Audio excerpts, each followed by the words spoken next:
all of them. Apocalypse, I am not Jonathan Adler. I think they should be happy that they have beds, right?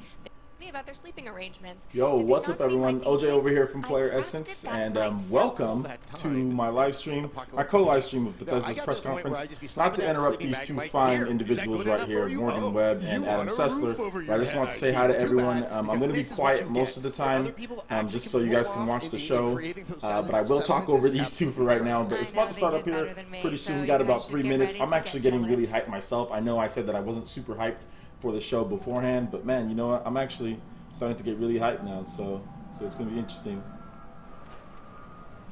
All right. Hopefully it's running smooth. I see some drop frames here. It's running good.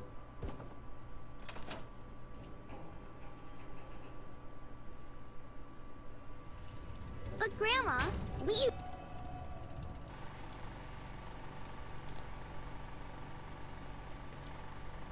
you guys in the chat section are crazy. Why are there 93 people watching? Yo. Why are there so many people watching this right now? Wow, I didn't know that many. I didn't know almost 100 of you guys were going to come watch this with me. I thought I might have like 20 or 30. Goodness gracious. But anyway, what's up everyone? Like I said, it's looking to have a good show, man. This is going to be fun. This is going to be really fun. Bethesda, they have a lot of rumored games. Let's go over some of those rumored games, guys. They have man, they have Prey 2, looking at Skyrim Remastered. We potentially could be getting Alright, I think The Evil Within 2. So, man, a lot of stuff to look forward to. Got about 2 minutes, and I'm excited. And like I said, I'm going to be quiet most of the time. My daughter might run in here. I'm going to go ahead and mute the mic just so I don't want to interfere with Todd Howard or whoever the heck comes out on stage here. So yeah, interesting stuff, man. Interesting stuff. You guys in the chat are hilarious, man. We got, yo, shout outs to Jesus Christ. I didn't really think he was a baseball. Shout outs to Jesus Christ, man. Pray. Listen, man, we got Jesus Christ. We got Jesus Christ at my stream. Yo, I feel blessed right now. You know, it is Sunday, so I do feel blessed. Yo, what up, T dude? What up? Is it Zainab Brazzy? I probably butchered that. Let's see here. I have Bethesda stream open with this stream. Will you put up sound on when they show the trailers? Put up what sound? I mean, it's my sound and it's the stream sound, so you guys should be hearing both of them, right? In a fantasy world where things were more mysterious, I would be a detective. So hanging with him and going through his special quest was just deeply satisfying. I mean, the idea of having a world-weary noir robot gumshoe as your buddy. Do I see X-Play reunion? That is totally an X-Play reunion between Morgan. Morgan Webb is still looking great after all these years, by the way. She still looks radiant after all of these years. Shout outs to eating healthy and looking your best. Adam doesn't look too bad himself, but yo, Morgan's definitely looking good. Yeah, EA was a bit disappointing. I love it. We can't Wish forget we about had more Fallout Mass Shelter. Effect Last year's news, Bethesda but both whatever. announced and released Fallout Shelter. Yeah, And we since hear then, both. Okay, it's yeah. become the most played title from Bethesda Games. Yep, that's how it's supposed to be. Wow, 120 people watching, yo. Jesus, I did not know. See, that's the power of Jesus Christ, man. He's blessed me today with all of you guys coming out to see this live stream. Yo, seriously. I really hope you didn't send him to the barbershop for a haircut. Yeah, we should have got more from Mass Effect, but I mean, we just gotta wait. We just gotta wait. Monster. Sessler's still around, you know? Sessler's still around. Yo, Oh, 124. Okay. Yo, you guys are hyped for this Bethesda press conference. I can tell. Y'all came out to watch this with me. I feel good, especially with all the drama lately, man. I'll tell you something right now, man. I'm 30 years old. I've got no time for other grown men acting like children on YouTube, man. So, yo, shout outs to all the people who were cool with me, who helped me just say, yo, Francis, like, don't worry about that. Just keep on doing you and rise up. You know, that's the hashtag for like 2016, like, you know, Street Fighter. Rise up above drama, rise up above e-bullying, rise up above all that stuff. Yo, this is about the gaming industry. This is about us having fun. And this is about a community. And man, you guys are amazing. Seriously, like, you guys are so cool. I've never gotten so many encouraging messages in the past like couple days. I've seen so much support from you guys. You guys are freaking awesome. Seriously, like each and every one of you guys, man. A lot of you guys. Seriously, like I mean that. Each and every one of you guys are awesome, man.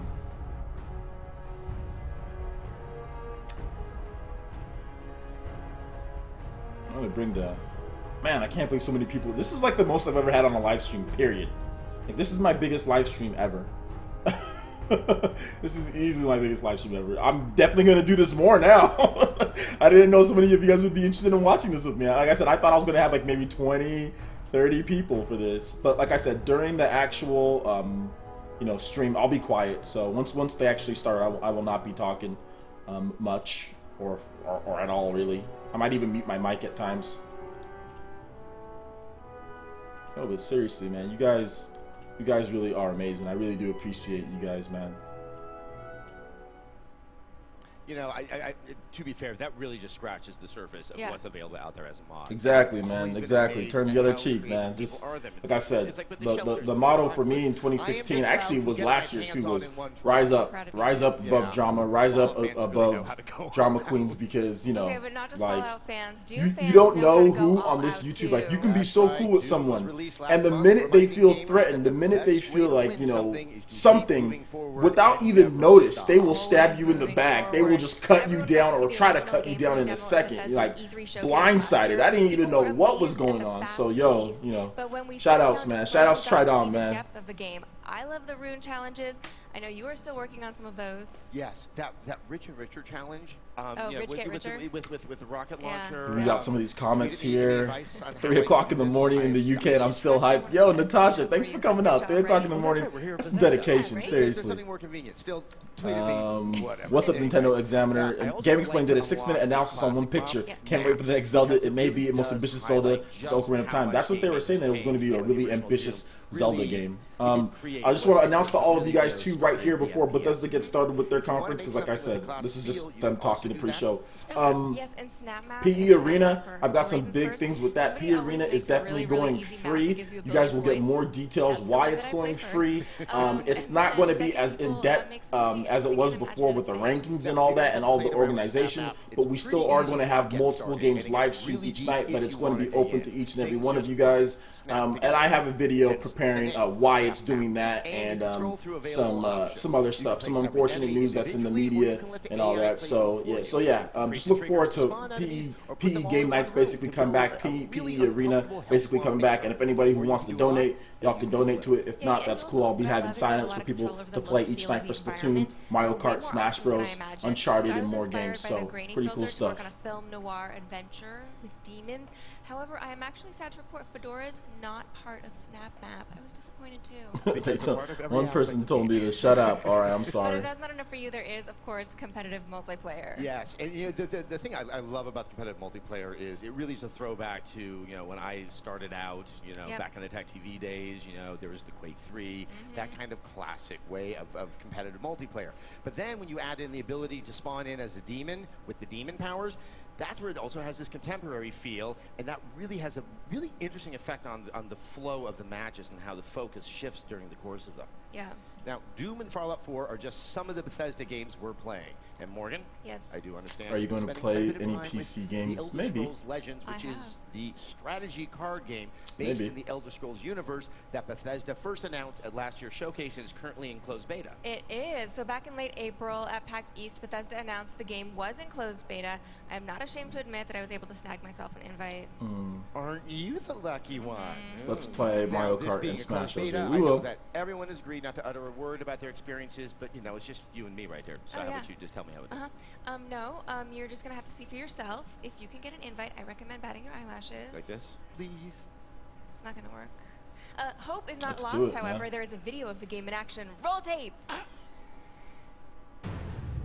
Welcome to the Elder Scrolls Legends, a strategy card game featuring creatures, characters, and lore from across the history of the Elder Scrolls. Each battle begins with a hand of 3 cards. When it's your turn, you draw 1 card and gain 1 magicka, needed to play your cards. Place a card on one of 2 sides, called lanes. Some lanes have special conditions that alter the field of battle. Choose to attack a card in the same lane, or attack your opponent directly. You win when your opponent is out of health. Take enough damage and one of your runes will shatter. Each time this happens, you will immediately draw a card that could change your fortunes. Your choices, And a little luck can tip the scales from defeat to victory. Battle anytime or anywhere, on your own or against other players. Test your might in a full campaign, in quick skirmishes, or in the arena where you'll face a gauntlet of foes. Build your collection of allies, armaments, and magic. Combine your cards to create powerful decks. Train your cards to increase their power. Choose your strategy. Choose your path. Choose your destiny. Thank you. Is it Salah? Salah X13 says, bro, I don't really comment on videos, but I'm a long-time subscriber, and I gotta say that I love what you are doing with the channel. The quality of the videos have gotten a whole lot better. Thank you. I really do appreciate that, man. Had a very big year. Yeah, so even though the game has been available for more than 2 years, they've made some really big updates to Elder Scrolls Online since launch. Let's see, there's Imperial City. Players finally got to face off against Molag Bal's army. Then in December, Orsinium added over 20 hours of new content to Elder Scrolls Online. They also made a whole bunch of changes that the community and media really responded to. The Elder Scrolls Online went from what the devs admit was a rocky start to being named best MMO. Should I buy a regular PS4 or wait for the Neo? By the way, I play on 1080p monitor. Thieves Guild in April and Dark Brotherhood also launched on PC. It depends on how bad you want to play games, man. Like, if you already got like an Xbox One or something like that, or a PC to play multiplayer games, then just stick with that, you know? Just stick 400 years with later that. gets obliterated by Oblivion demons. You kind of want to tell the residents not to get too used to the place or not that attached. As an Elder Scrolls junkie, this is exactly what I love about ESO. It's getting lost in all the expansive lore and geography. And speaking of fans, we would like to take a moment to say hello to all of the Bethesda fans around the globe. From London to Moscow, Paris to Tokyo, gamers have gathered to watch the BE3 showcase. And down in Australia, Bethesda's taken over the Sydney Opera House so fans can watch the showcase live. And earlier today, we got to chat with some of the gamers here in LA who lined up to see the showcase. Let's take a look at what they had to say.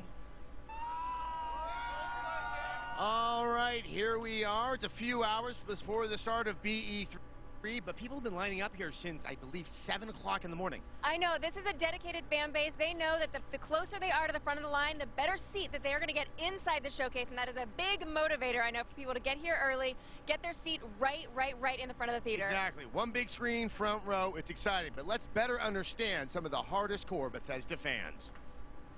All right, now you couldn't have a showcase like this without some amazing cosplay. What's going on? Now you helped build this, so you can tell us a little bit about it. She's cosplaying Keeper from The Evil Within. Oh, nice. It took us forever to make this Tenderizer, and I already put on Xbox One, but I really want to play with my friends that are on PS4. I love that game, and I love the Keeper. Everyone else knows him as Boxman. Would you mind just trying that on for one quick second? I just gotta see Will I be collaborating with Obi-Wan at E3? Yeah, that's really, really, really effective. And what was the inspiration behind this Probably costume? not, Like, but not you know, not what because of me, spoke to because you of him. about it? It just But took us, like, if I 2 see days him to there, finish the I'll try to whole say thing, what's and we up. played You that, know, like, I got all nothing night, against the and it was dude. giving us like little heart attacks, and we just fell in love with the game. We were supposed to. So what else are you guys excited about? What are you excited to but- see here today? For one, gameplay for Dishonored 2, because we've been so Meme. excited. Let me go. This is the first trailer from last year, waiting in line for hours. OJ is a so we're unique just like, name. It is a unique yeah, name. I hope we get to see other stuff. Maybe Elder Scrolls? Maybe new Elder Scrolls? Well, actually, going back to Morgan Dishonored Webb's look 2, hotter I mean, now we have an than adult, what she was on grown-up X-Play. Emily Caldwin. Is that something you're considering for cosplay? I'm actually working on doing Emily. I started this. I don't think last so, year, but and I've she's been still thinking like about, she's the still first like watches, she's what still I use, like what kind of higher fabric, tier. She's and still trying to put it all she's together still and great trying to make looking. it nice. Maybe for PAX, maybe for later on, maybe this next Still year. great but looking. So either it's way, gonna get whatever. done. All right, well, I'm really looking forward to it. And on that note, I think all four of us and so many other people Yeah, out there are I don't excited know. Like for I said, another 2016 deeper Rise Up look Above at drama. Dishonored Not 2. gonna respond. But let's right Too now old for look that, at and I last know year's he's trailer he's to get us old. all I mean, excited. he probably regrets that he even did what he did. But like I said, I'm too old. I'm nearly 30 years old, guys. I don't have time to people to clickbait, type in all caps, deal with that type of like drama, that type of stuff, man. Like, I got a family. I got all of you guys. I got to do a better job, like, of just like making content. I'm not gonna sit here and waste time with people that want to be negative like that. So Someone's whatever. pulled the rug out from under you. An empire at your feet, and you. What's up, Usman? Check out the Usman channel.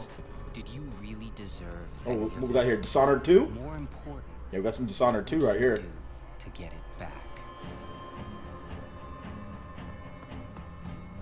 Careful. There's always a price to pay. What you decide will ripple across the years. Blood in the gutters and corruption on the wind. I hope these companies slip up and announce something for NX. We'll see. What will you do with the power I've given you? How will you make your mark on this wretched world? What time is it? I am from Brazil here. It's 11:12 p.m. Where I'm at, it is 7:12 p.m. West Coast.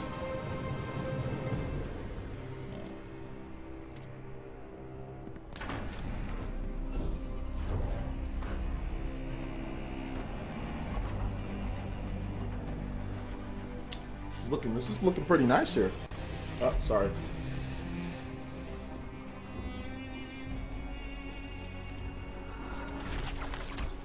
OJ, would you be open to a collab video in the bare future? Well, the bare necessities. If the bare necessities determine that, then yes, I will be open. All of it has led you to this bare necessities, the simple bare necessities.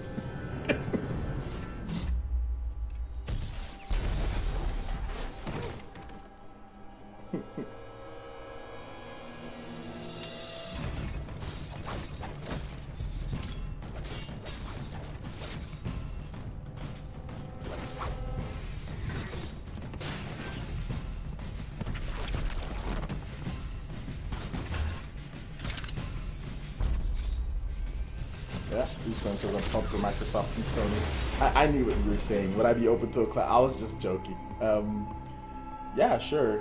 You know, although I'm making a 100% like change in who I collaborate with. I will no longer be collaborating with anybody who clickbaits or drama or who does drama videos. Like I'm no longer doing that anymore. Like I had, you know, a couple people that I thought I was really cool with all of a sudden turn on me without even mentioning, without even, like they could have just messaged me first. Like, so I will no longer be collaborating with anybody who pushes drama on their channel. Like, I'm right now. I'm kind of paranoid. I don't want to collaborate or do anything with anybody at this point, based on, you know, Dishonored 2 will be available worldwide on PlayStation 4, Xbox One, and PC November 11th.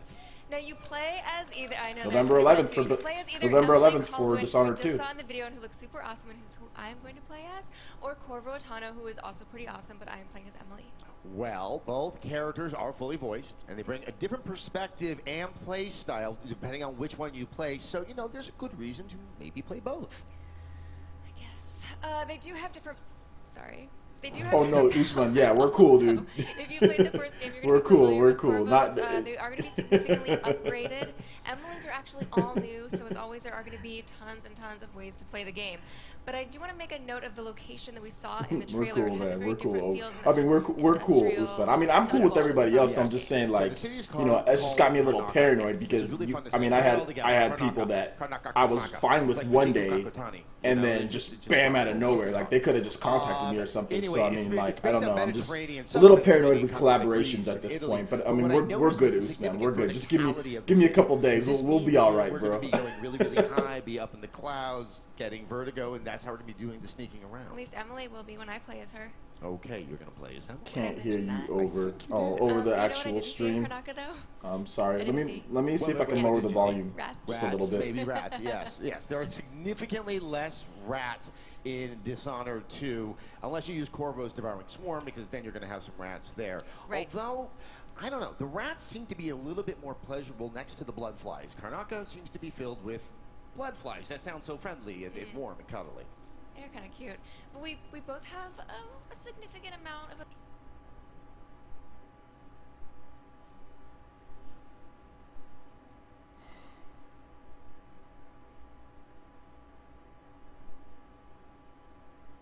Edition, which is on current gen systems with all the DLC included. Having said that, if you haven't played the original, trust me, you can jump right into Dishonored 2 without a worry. All right, guys, I think we've had enough speculation, don't you? I think so. I think so. I have a sneaking suspicion that we're going to see a lot more Dishonored 2 tonight. Yeah, I have one of those sneaking suspicions as well. I don't know where it's coming from. All right, guys, the showcase is about to start, but we will be back in an hour with exclusive interviews and new info. So please stay tuned to the live stream and follow along on Twitter at Bethesda with the hashtag BE3. And send us your questions and comments. If we read yours, you might even nab a special giveaway that you want. You want it, trust me. All right, they're timing me. I'm getting excited. Everyone here getting excited? All right, where are we? 6, 5, 4, 3, 2, all right, guys, enjoy the show. Enjoy. All right, it's showtime, folks. Let's do this.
Quake. Quake champions. Quake is back, boys. Quake boys.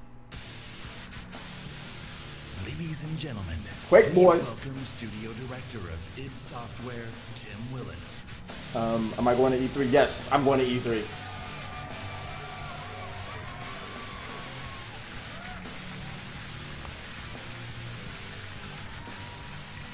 Good evening, and welcome to the Bethesda E3 Showcase. Yes, Quake is back. The game that defined competitive multiplayer is back and better than ever. You know, it's hard to believe that 20 years ago, Quake was first released. And, you know, if you'll excuse the pun, the aftershocks can still be felt to this day. Quake set new standards for multiplayer and pushed the boundaries for graphics and gameplay. Quake also became a pioneer for esports, and 20 years later, Quake is still played in tournaments across the globe. The biggest of those tournaments is our very own annual gathering, QuakeCon, which will attract this August tens of thousands of people to Dallas. As a co-designer of the original game, I'm extremely proud and excited to be standing here today to announce the next chapter of this great game, Quake Champions. Will do, T-Dude. If I see Kamiya-san, give him a thumbs down, thumbs up. Quake Champions is a competitive, arena-style, first-person shooter for the PC, designed for players of all skill levels. Whether you are new to Quake or have been fragging for the last 20 years, Quake Champions will give you the challenge and rush you'd expect from id Software multiplayer games. Now, we know that high-end performance is critical with this type of game. You know, so be assured, as with any id Software game, that Quake Champions will be fast, with amazing graphics running at 120 hertz with unlocked frame rates. Yes. You're gonna get heart-stopping action that will keep you on the edge of your seat as you fight in classic arena combat. Quake Champions also taps into another hallmark of the franchise, unique and badass characters. The game features a diverse cast of warriors, each with different attributes and unique abilities, allowing you to fight the way that you want. And you know that id has a long tradition of supporting competitive tournaments, and that continues with Quake Champions. The game is designed for world-class esports play at every level, from the world's greatest Quake players to anyone willing to test their skills in the arena. So as part of the launch plan for Quake Champions, Bethesda will be supporting and expanding competitive tournaments and leagues beyond QuakeCon, and we'll have more to share about that in the coming months. I hope you enjoyed this sneak peek into our newest game. Join us at QuakeCon in August, and we'll have even more to talk about. And now, please join me in welcoming Bethesda's Global Vice President of PR and Marketing, Pete Hines. Pete Hines in the house.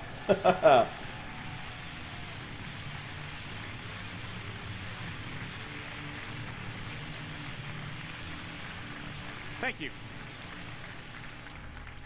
Thank you. Thank you, Tim. As Tim said, we have even more to show on Quake Champions this August at QuakeCon. It's right there in the name. How would we not have our new Quake game at QuakeCon? Make any sense? But right now, we're not at QuakeCon. We're at E3, the biggest week in gaming, and this is the Bethesda E3 showcase.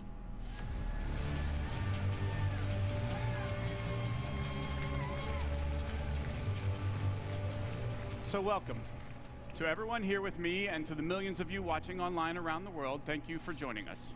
We planned this showcase just like we make all of our games for you. Now last year our showcase kicked off a big year for Bethesda, one of the biggest in our many years of making games. So let me mention just a few highlights. The Elder Scrolls Online was released on console and became one of the best-selling games of 2015 and was named MMO of the Year. From who? We launched Fallout Shelter, the very first mobile game from Bethesda Game Studios, and it became an instant hit and winner of multiple Mobile Game of the Year awards. You have to clap after everything? In November, Fallout 4 was one of the biggest launches in the industry. So you've heard of it, good. And won numerous Game of the Year awards, including at DICE and again at the BAFTA Awards. And now Fallout 4 is bringing user mods to Xbox One and soon to PS4 in a way that's never been seen before. And just last month, the new Doom was released to rave reviews. Now, the original Doom almost single-handedly popularized first-person shooter games, and now you have a new Doom game, faithful to its legacy with some of the best graphics and gameplay ever, and millions of fans have been enjoying the fast-paced action and creating and sharing mods using SnapMap. The response to all of these games has been amazing, and your enthusiasm and support for us has encouraged us to go even bigger. We just heard about our new Quake game. Let's see what else we have planned for you guys. At last year's showcase, I told you about the Elder Scrolls Legends, a free-to-play collectible card game. Now, as I said last year, I am a huge fan of these games. I play them a lot. I'm particularly excited about. Legends provides a very deep strategy experience through both single and multiplayer modes, beginning with a campaign complete with a compelling story, interesting characters, and some great gameplay. The story is told from the perspective of a moth priest named Kellen. I'll let him tell you a little more as we take a look at the campaign's opening cinematic.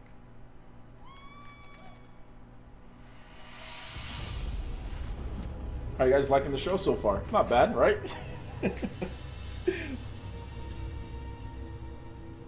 I mean, Quake and Doom, those games really focus on gameplay more than graphics, to be honest. Like, the gameplay is like 60 frames per second in those games. It's actually quite good. I like the new Doom game. I think the new Doom game is good. The loading times are atrocious, but the game is good. Unless they can sharpen spears. Our war chief is dying. Our enemies are massing for another attack. We must prepare for battle. We should go, Kellen. We have the scroll we came for. And this one smells blood in the wind. Patience, Nog. I have words yet to speak here. Stories can do surprising things, Spear Maiden, whether they are true or not. Because card games make big money.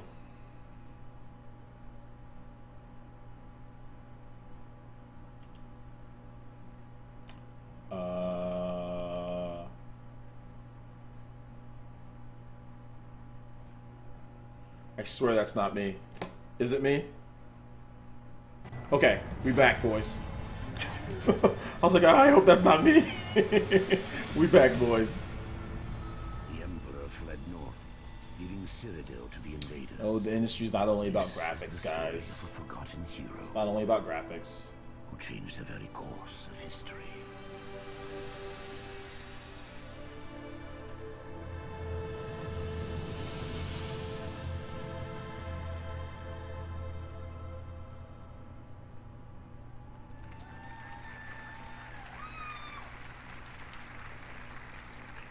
When Legends begins, you're set on a path to discover the world of the Elder Scrolls in a way you haven't seen before.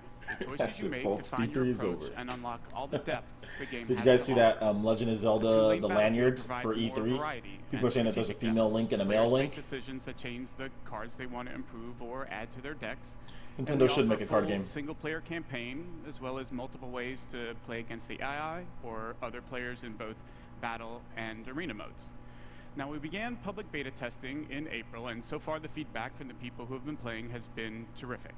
To celebrate E3 this week, we'll be letting even more of you into the beta to start playing. Now, if you haven't signed up yet, just visit Bethesda.net. Do you think Bethesda will support NX only if it makes sense for them? On your email. Also tonight, we're very pleased to announce that in addition to PC and iPad, Legends will be coming to iPhone, Mac, and Android tablets and phones later this year.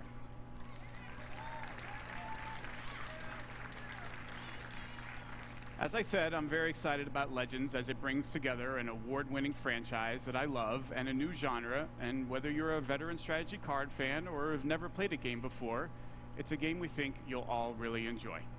And now, so long as we're on the topic of Legends, let's take a look at what the team at Bethesda Game Studio has been hard at work on. The rumors was all false about the Elder Scrolls remaster? Whoa, hold up. Let's wait till the end of the show. It has only been a year since you first heard about Fallout 4 at this very event. And thanks to you, it became not just our most popular game ever, but one of the industry's. It has simply blown us away, and we're incredibly blessed to have fans like you. Seeing what you've created, not just in the main game with the add-ons and of course mods, it is just incredible. And we're not done yet. We're excited to show you what's coming next for Fallout 4. Contraptions.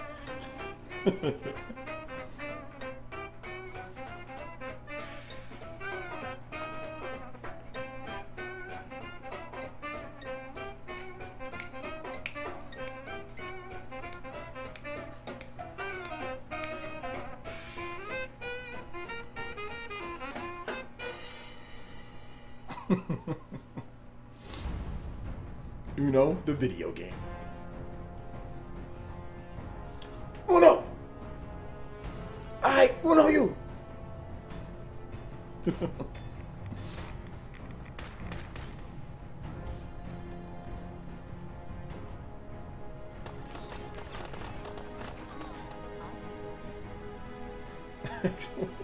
What is all this about? Vault-Tec Workshop, yo.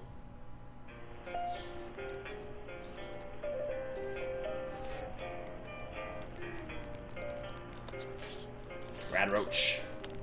I love Fallout 4, guys. I'm sorry, I absolutely love Fallout 4. It's all over but the crying, and I can't get over crying over Nuka World?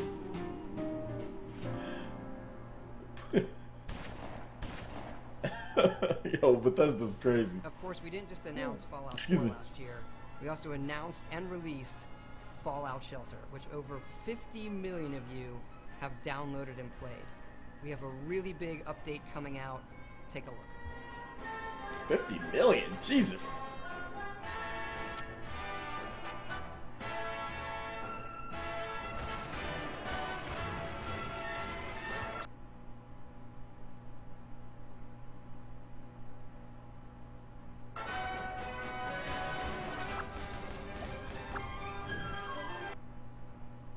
Hey, that's not me, guys. That is their stream buffering.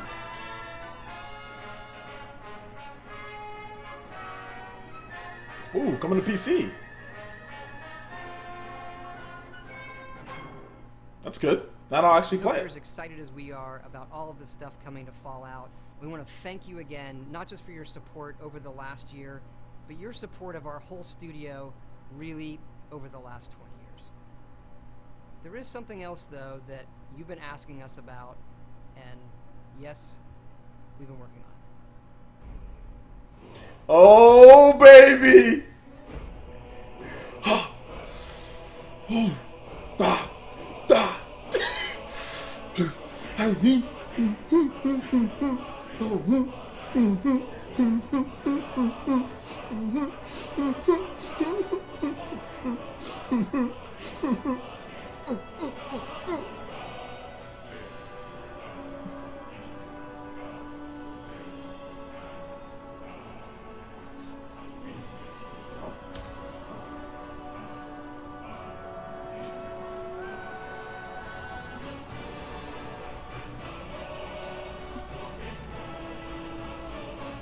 Love Skyrim! Love Skyrim!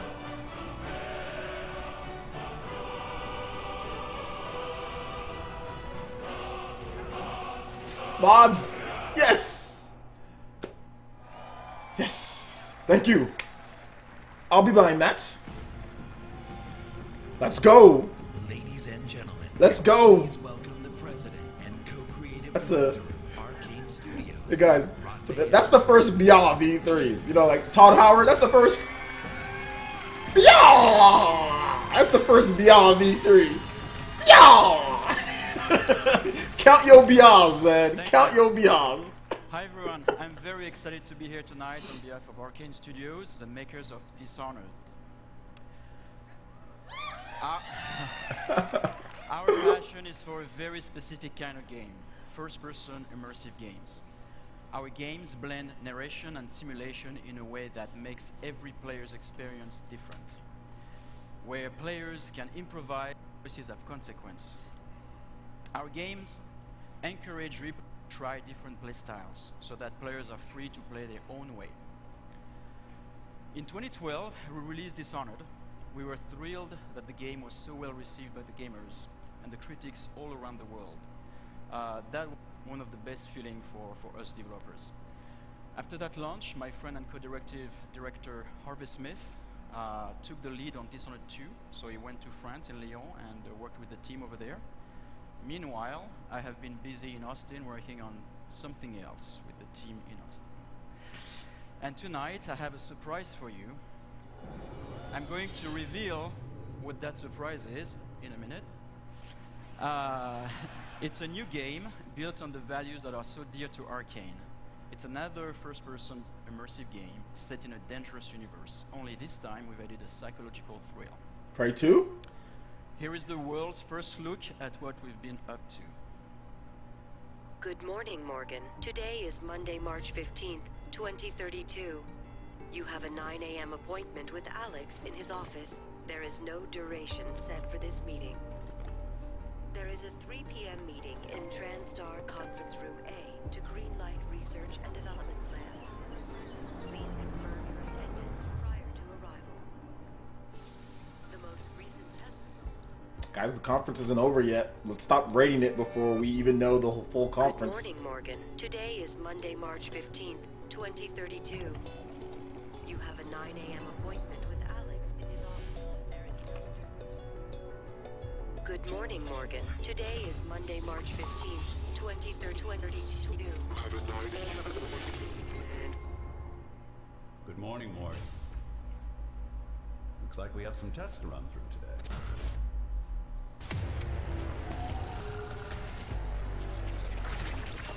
Yo, what is this?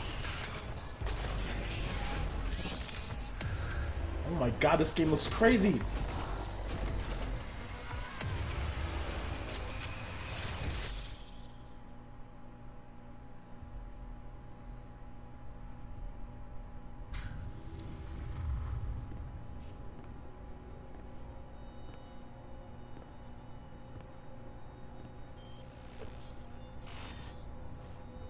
morning, Morgan.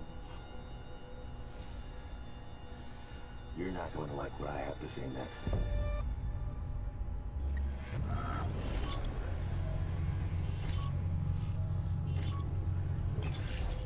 Prey. Oh, I knew it. Prey. Wow. That's a very different looking Prey. That's completely different from the Prey that they showed us beforehand. Prey 2.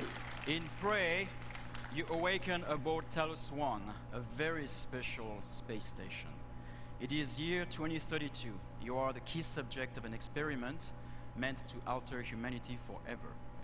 But things have gone wrong, of course. The space station has been overrun by an alien threat, and you are now being hunted. As you dig into the dark secrets of Talos 1 and your own past, you must survive using all the tools at your disposal on board of the station. Your wits, weapons, and mind-bending abilities. Prey will be available next year on Xbox One, PS4, and PC.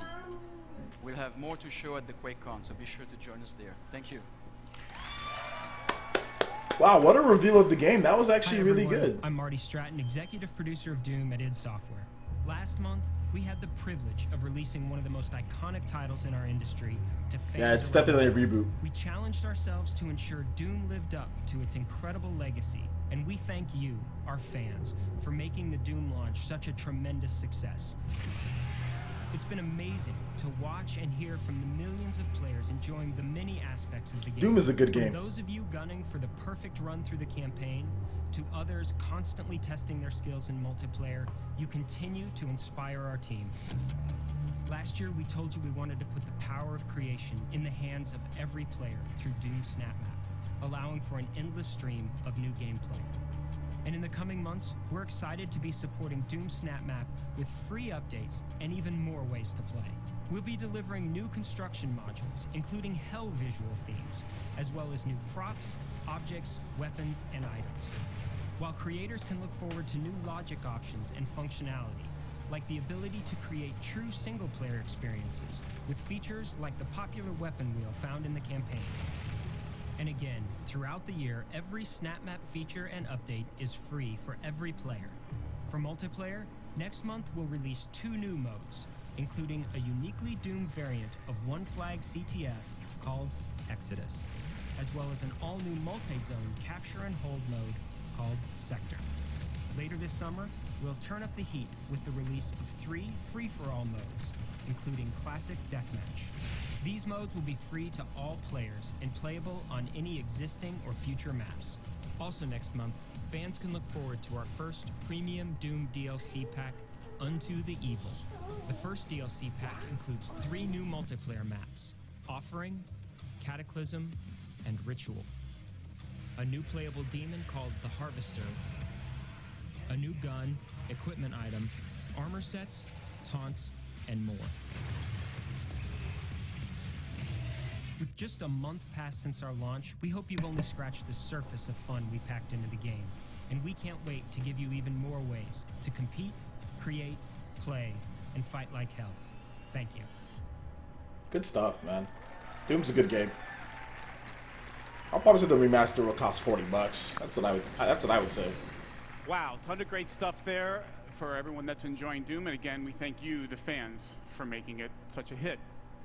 Doom has received near universal acclaim from critics and players alike for its fast combat, over-the-top demons, and amazing most of the graphics, remasters cost $40, so I doubt it'll cost $50 or $60. It is also known as a longtime supporter of shareware, or for you youngsters in the audience, that's what us old guys used to call a demo. And in a nod to that tradition, we decided to offer anyone that hasn't checked out Doom's amazing gameplay a chance to do it for free. So, starting tonight, you can download and play the first level of Doom on Steam, PS4, or Xbox One for free. Nice. Now, this offer is only good this week, but we want everyone to have a chance to see why Doom is one of the highest rated shooters ever. So if you love super intense action or you just want to experience state-of-the-art gaming, go download Doom and fight like hell on us. We think you'll see what everyone else is talking about. Now, let's shift from Demons of Hell to Daedric Princes and Secret Assassin Cults. Please welcome from ZeniMax Online Studios, the Elder Scrolls Online game director, Matt FIROR. Matt?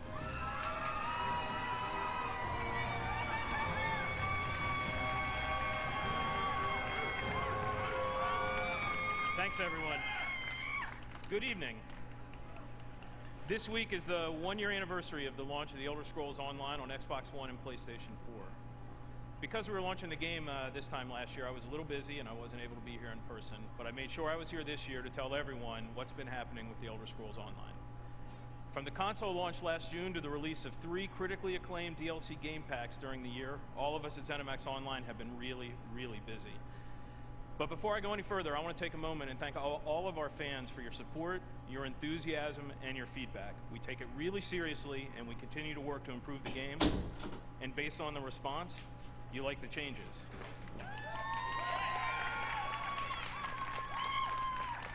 Elder Scrolls Online was named Best MMOG of 2015, was one of the best-selling games of the year of any kind, and now supports a highly engaged community of over 7 million of you who have been exploring this enormous world of Tamriel.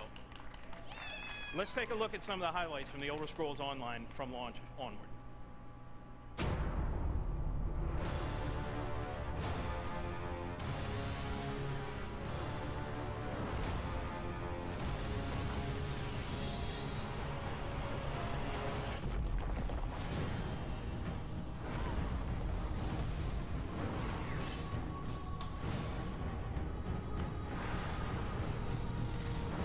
What you guys think about Titanfall 2? Man, hey, bruh. T-Dude, don't... Not Miiverse, man. Like, Miiverse... Don't talk about Miiverse, bruh. Like, Miiverse is not anything... Microsoft and Sony have Miiverse built into their dashboards. Miiverse is just... I don't know what Nintendo was thinking when they did make Group Miiverse. I mean, it's cool and all, but... It's just not... It's not the killer app that everybody thought it was going to be, you know? But I understand there's people that love Miiverse. I really do understand there's people that love Miiverse, so I'm not going to hate on it, you know? But it's just like, you know. Hey guys, the buffering is on Bethesda's end, not mine. No, it's all good, man. It's all good. It's just...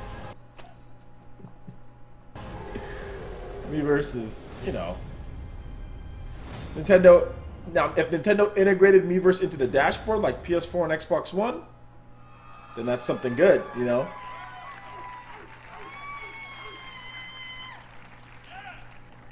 As you can see, the Elder Scrolls Online community is having a lot of fun playing the game, and our player community is still growing. Tonight, I'm very happy to announce that on June 23rd, we'll be expanding internationally by launching Elder Scrolls Online in Japan. We look forward to welcoming these fellow adventurers to the exciting world of Tamriel. And for everyone who plays... Let's not even mention Nintendo right now. For me, one of my yeah, I think that's... is it Mohammed? RAPHAEL? Yeah, I think that's best. Let's just not mention Nintendo right now. It was packed full of assassination and intrigue, and like me, fans everywhere loved it. So I'm particularly excited for the launch of the Dark Brotherhood DLC game pack on Xbox One and PlayStation 4 this Tuesday. In the Dark Brotherhood DLC, you'll travel to another location from Oblivion. I'm going to talk during this, guys, because this is just Elder Scrolls Online. I'll answer some questions here. Do you think Battlefield will overtake COD in popularity this year? Yes. So, please enjoy the worldwide debut of the Dark Brotherhood DLC. Yeah, I think that's going to happen, definitely. People are getting... I mean, COD's still going to sell. But Battlefield 1 is looking fire. I mean, that was the only, like, you know, that looks great. It looks, I mean, I'm thinking about buying it. So if I'm thinking about buying it, then I know there's a lot of people out there that are going to buy it. Because I don't like first-person shooters. So, like, I don't like first-person shooters, like, a lot, you know. And fear. This is the Black Sacrament Initiate. A contract that calls for murder. Now, stop screaming for Pete's sake. Unmaster Flex over here. Good stuff, T-Dude. For your service. Hi, I've just joined. What's up, Aiden? Business of death. So bad, Nintendo. That's my opinion. I guess, yeah. Can you, the man Nintendo mentioning intensifies? Boxers or briefs? No one is safe. I ain't wearing no dun-dun-duns, I'll tell you that right now. Gotta roll with the boxers, man. Gotta wear boxers with the cotton fit, the nice ones that, you know, don't chafe or anything. You gotta roll with that. If you're rolling with anything else, if you're rolling with Duntaduns in 2016, you're either under the age of 10 or your mom still buys your Duntaduns for you, your underwear for you. So. Our PC players are already having fun sneaking around Tamriel and learning more about this mysterious group. And we can't wait to see what happens when our console players get to experience the Dark Brotherhood this week. But that's not all. That's not all. A core philosophy in the Elder Scrolls Online is to constantly make the game better. Since launch, we've regularly been adding innovative features such as the Justice System and the Champion System, and we're about to make another game changer. Tonight, we're announcing One Tamriel, marking another major evolution of gameplay in the Elder Scrolls Online. With One Tamriel, all characters will be automatically leveled to content. What is he talking about? Allowing them to freely group with anyone they want. And One Tamriel, where you can join up with everyone and play Elder Scrolls Paper Online. Yeah! This means all content barriers are gone and there are no restrictions on alliances or questing. No idea what's going on right now. When you get out of the tutorial, the entire game world is open for you to explore freely. You can go wherever you want and play with whomever you want. This is the first time this has ever been done in a multi-platform RPG. We'll think you'll love it.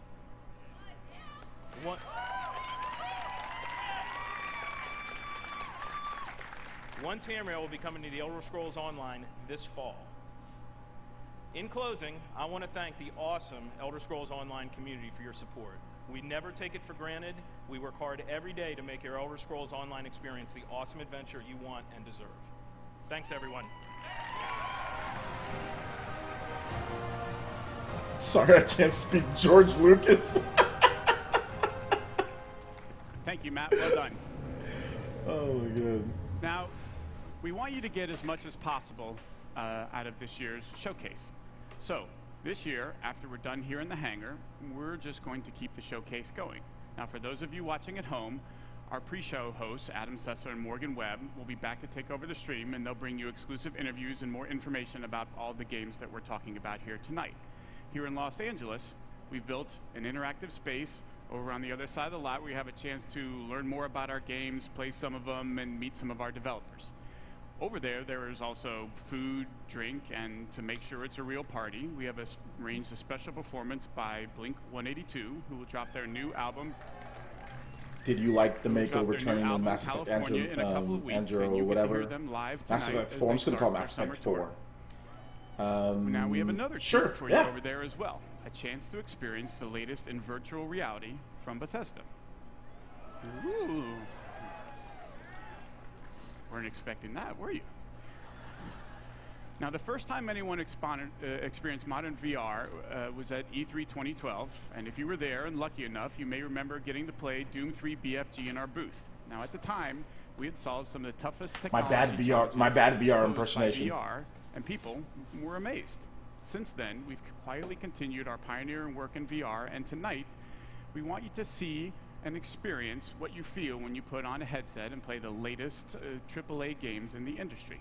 And we have two games for you to experience. The first is the just released Doom. You can take a virtual tour of hell and get a totally unique look at the very latest in graphics and true next-gen rendering from our id Tech 6 engine. In addition, we think the greatest promise of VR is its ability to immerse players completely into virtual worlds, and that the best games for that experience will be first-person open-world RPGs. So we have Fallout 4 for you to play as well. VR Fallout 4. Wow. Wander the Wasteland, check out the iconic Red Rocket Tri-Combat. I'm telling you, with a Pip-Boy on your arm, a dog by your side, a gun in your hand, it's pretty incredible. Tonight, we're pleased to announce that Fallout 4 will be released in 2017 on the HTC Vive platform. Wow, that's a big announcement. And if you thought survival mode was an intense way to experience Fallout, you ain't seen nothing yet. We want to give you a glimpse into where we're headed with VR, where you can expect us to remain a leader, offering our games on the very best platforms you choose. So be sure to check it out. Now, for more on the second half of the showcase, let's check in with Adam and Morgan to see what's happening and get an update on what they have planned. Adam, Morgan, what do you have for us? Thanks, Pete. Now, we are here at BE3+, and this is sort of this experience that you guys are going to get to see after the showcase. We have some Bethesda VR over here. Now, right now there's no line, so that's kind of tempting, isn't it? So taking advantage of that. And over here, Elder Scrolls Legends for everyone to play. Pete, I fully expect to see you at one of these tables showing off that card mastery skill I know you possess.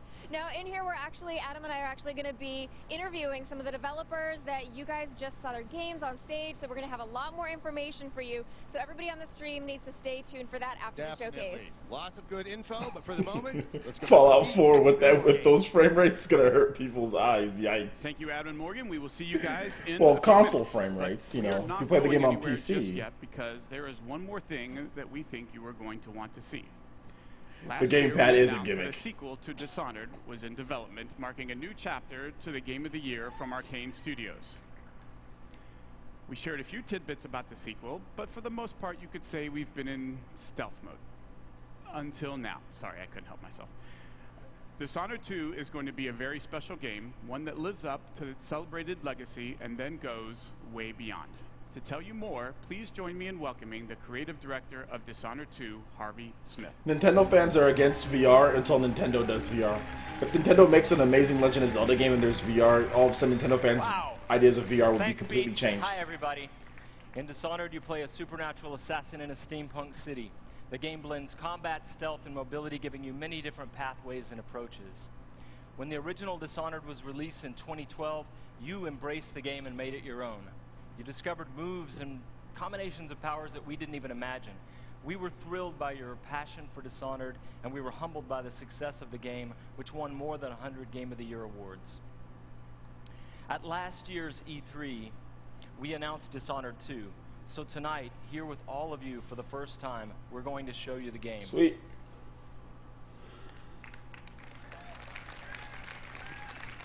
But Evil Within 2 might be coming, guys. The show's not over. Let's wait till the full show.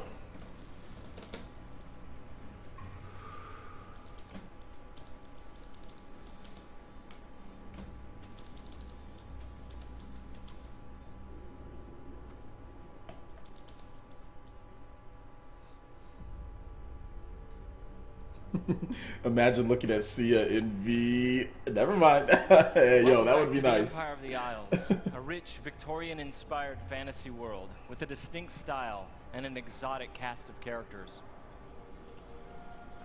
For Dishonored 2, we wanted to explore a new location, Karnaca, the jewel of the South. Our approach to world creation is very layered. Our art and design teams work together to create a strong sense of place with a well-realized culture. It's based on the people living there, nothing wrong with being a hipster. The architecture, economy, the climate, even the food and songs.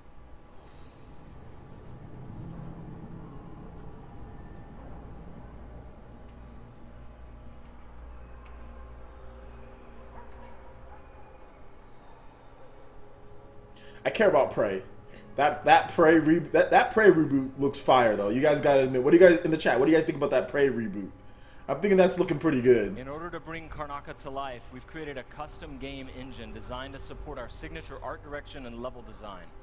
We wanted Dishonored 2 to resemble a painting in motion, so we've given considerable thought to our lighting and the way it plays across every surface. Zero Suit Samus in We VR. created custom tools to support the interruptible, real-time narrative scenes necessary for a stealth simulation.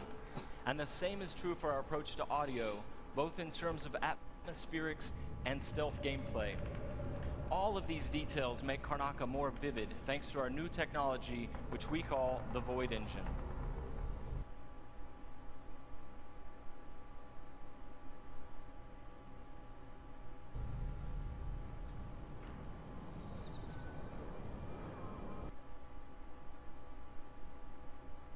Now that buffering's not on my end, guys. That's on their end.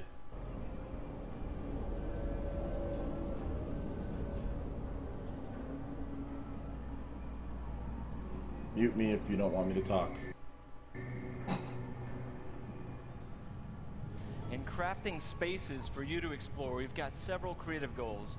We want the environment to feel coherent and complete, plausible. Where do these characters live and how do they get to work? Is there a viable pathway that makes sense? Where do they take their breaks or stop for lunch? But it goes further than that. For Dishonored 2, we felt compelled to ask ourselves about the history of a given street or shop. What was there a decade before the player arrives in Karnaca? Often you can see the layers of history, watermarks on the wall from past floods, peeling posters and advertisements from years ago. We want every market, every alley to tell a story and to offer you the chance to see something novel or intriguing.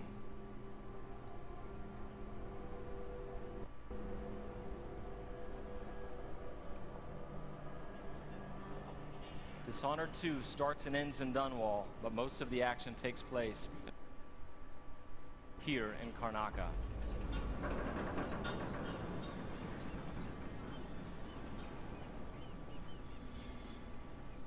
All right, there you go, your first look at Dishonored 2. Thank you. On behalf of all my teammates at Arcane and Lyon who worked so hard to bring this to you, and my dear friend RAPHAEL COLANTONIO, thank you so much for all the passion you've given the game. In the first Dishonored game, you played Corvo Attano, falsely accused of killing the Empress, the woman he loved and was sworn to protect. And you were blamed for the abduction of their daughter, Emily Caldwin. After escaping on the night of his execution, Corvo is gifted with supernatural powers and dedicates himself to avenging the death of the Empress and restoring young Emily to the throne.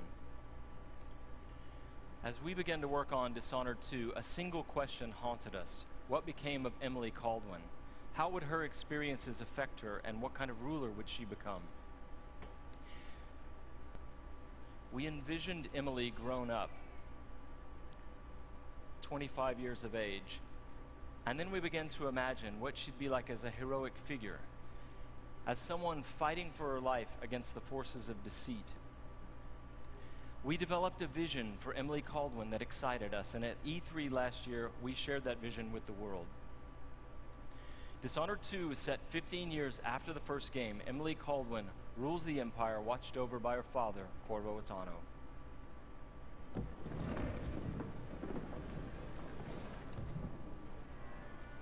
All hail Her Imperial Majesty, Emily Caldwin.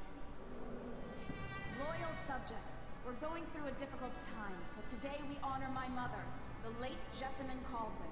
May her memory survive through the ages. Emily. You look tired, Father. Every year, I think the anniversary of Jessamine's death will be easier, but it never is. I wish Mother was still the Empress. I don't think I'm very good at this. You're still learning. Don't worry about the rabble-rousers, and we'll catch the Crown Killer, eventually. People are saying it's you, that these assassinations are a misguided effort to protect me. No, someone's trying to make us look guilty by targeting your enemies. I wish I could just run away from all this. Sometimes you do. You think I don't know about your nights out on the rooftops? Courage. The ceremony will be over soon. Royal Protector and Father. I should have passed a law against that combination of titles years ago.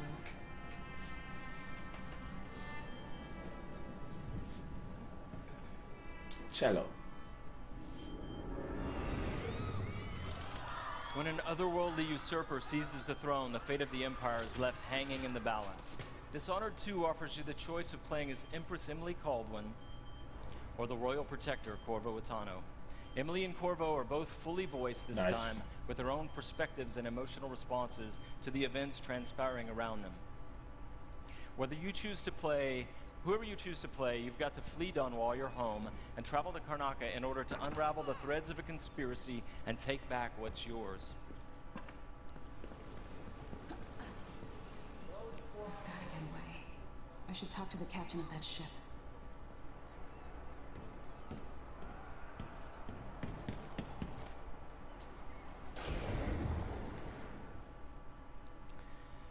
Dishonored is known for unscripted, simulation-driven missions where no two players ever have the same experience.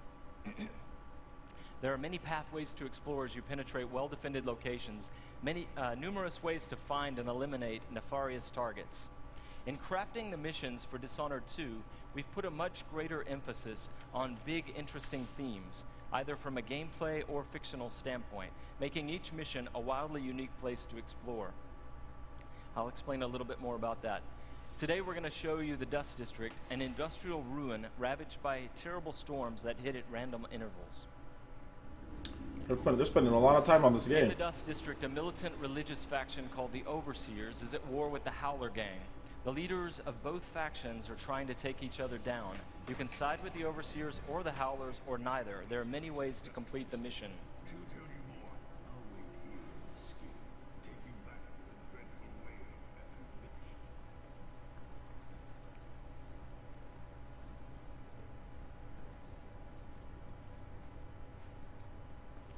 Everything you see here is rendered in the Void engine, designed to create atmospheric and exploration-rich spaces.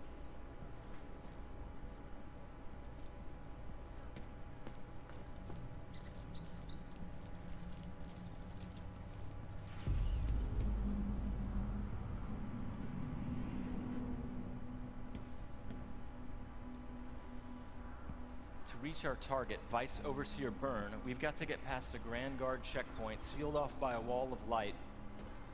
A cruel security device reinstated by the Duke of Serkonos. I have the first Dishonored on PC.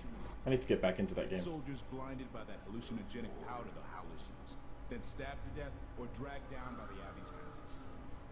One young lieutenant got hit by an Overseer grenade. That was it. One of the Duke's distant cousins. Shit. Let's hope they do enough damage to each other so the fight goes out of reach. That won't happen until someone manages to kill either Paulo or Vice Overseer. We've made much greater use of vertical space for Dishonored 2, encouraging players to explore the rooftops above the streets.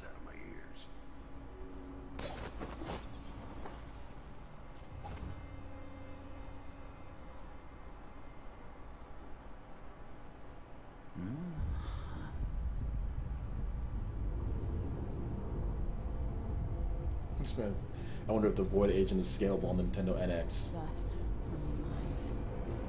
There's no way of knowing, like, I don't know why it needs to be scalable. I mean, if it runs on PS4 and Xbox One, it's probably going to be able to run on Nintendo NX.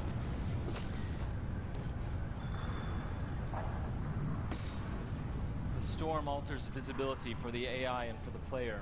A random storm hits and Emily comments on it.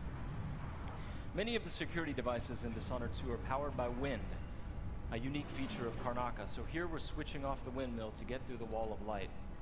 There'll be a lot going on in this next fight. Drop attack, guards climbing and vaulting, combat choke, and Emily using far reach to pull an explosive whale oil tank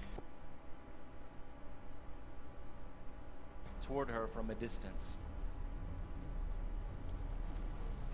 I know. What's up, Retro Gaming 2? I know, got a lot of people in here. It surprised me.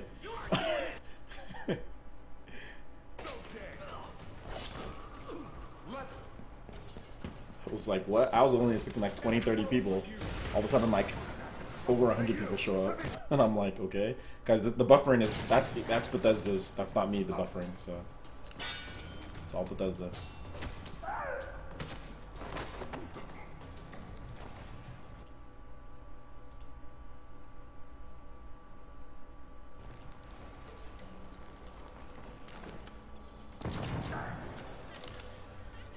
All right, let's jump forward closer to our target, Vice Overseer Byrne. The Overseers are fighting the Howler Gang for the hearts and minds of the people of Karnaca. What happens here will influence Karnaca's future and the endgames.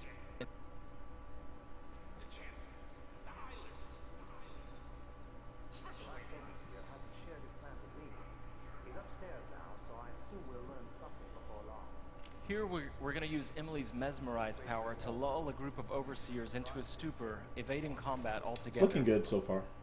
Mesmerized, they won't notice Emily or even remember that she was here. There you are. I feel so empty right now.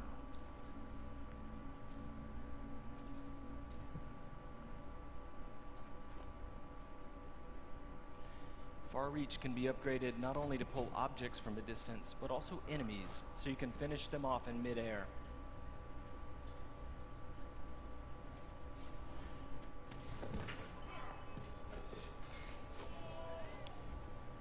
This time, all of Emily's powers, which are new, and all of Corvo's can be fully upgraded using entirely new skill trees, giving you the ability to customize more deeply. If you're new to the Dishonored series, it's all about options and exploration, playing at your own pace. The game has many different pathways through each mission, and also different approaches, stealth or combat, lethal or non-lethal, and a wide array of supernatural powers that will dramatically change the experience as you play. I like the original play on Xbox 360. We're very close to Vice Overseer Burns' office now. It's a completely different game, though. This is a full reboot of Prey, so... Yeah. Oh.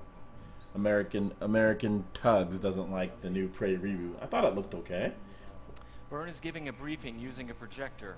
We're going to plant a stun mine and then link several of the Overseers with Emily's domino power, so that whatever happens to one of them will happen to all of them. They share the same fate.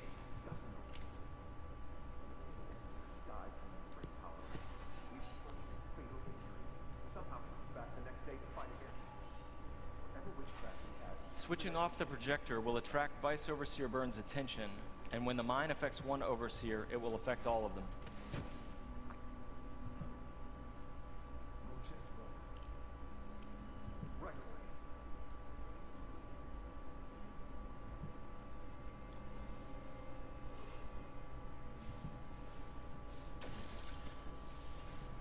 There are many creative ways to use Domino. Now we're going to show you Shadow Walk, another key power for Emily.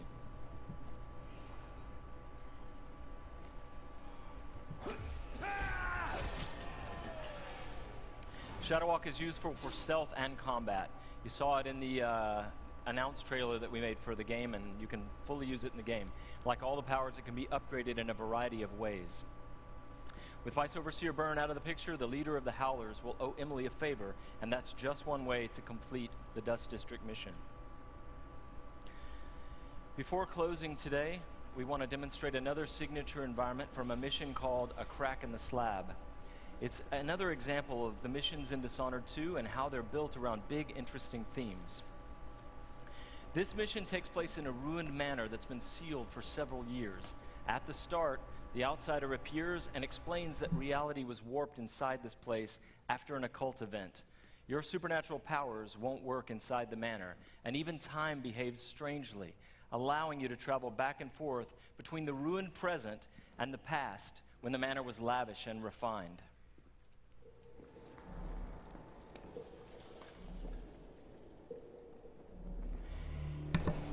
Here we're in the present, when the manor is in ruins. Okay. Shh.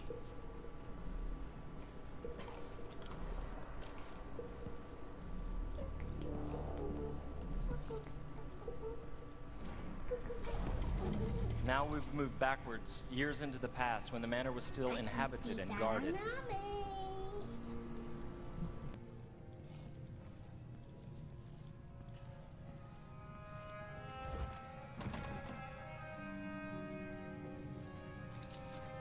Looking through the lenses of the outsider's timepiece, you can see the alternate timeline. This is useful for solving puzzles, as you've seen, but it can also be used to avoid or take down enemies. You can watch enemies in the alternate timeline and then step through to execute your plans.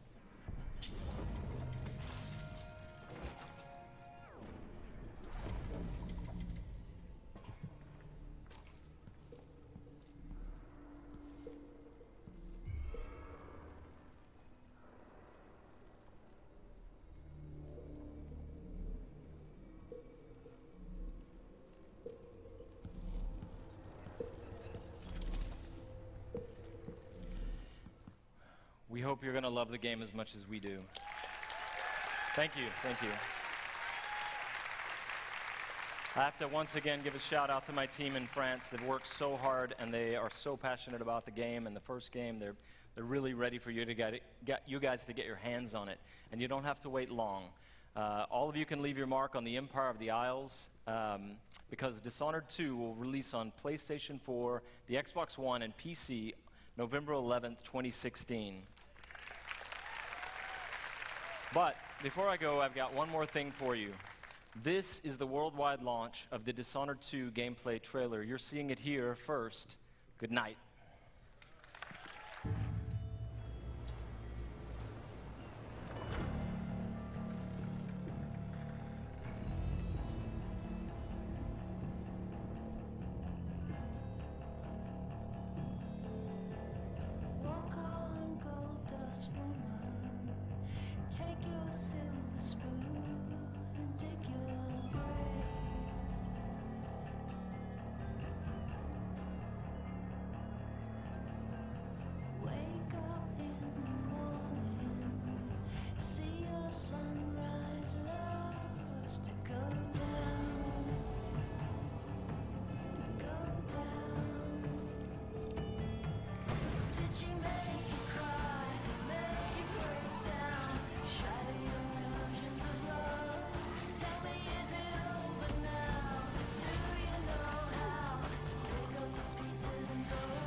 I would suggest playing the first Dishonored. If you're interested in like this type of game, go check out the first Dishonored. It's not bad. I like it. I never beat the full thing, but I did play. I played like 15 hours into it. I was almost done. I almost beat it. We're not leaving yet. We gotta wait. Trailer's not over yet.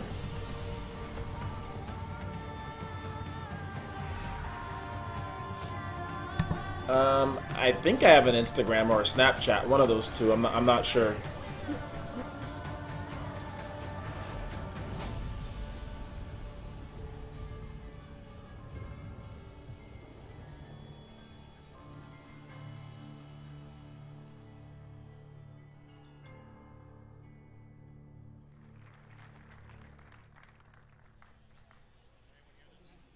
Very excited about Dishonored 2. Could I please have another round of applause for the very shy and took off Harvey Smith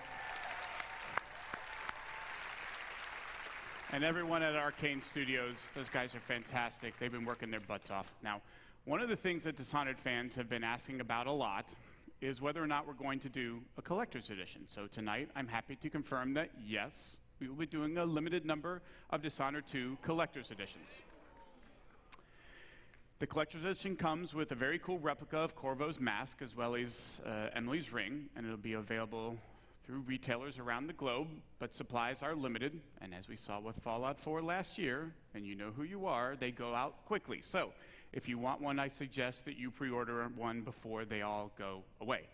Also, if you pre-order or digitally pre-purchase any version of Dishonored 2 for a limited time only, you will get a free copy of Dishonored Definitive Edition, which includes the original critically acclaimed game plus all of the add-on content remastered for the current generation of consoles. Cool. Now, games like Dishonored 2 and all of the games that we've shown here tonight don't happen by accident. There are wonderfully talented, dedicated people working hard every day to build games that thrill and inspire all of us. And I want to take a moment to recognize and thank the entire Bethesda team and all of our studios. So if you take a look, you'll see teams from all over the world who are joining us now. Would you please welcome me, would you please join me in thanking them all for their incredible and dedicated work.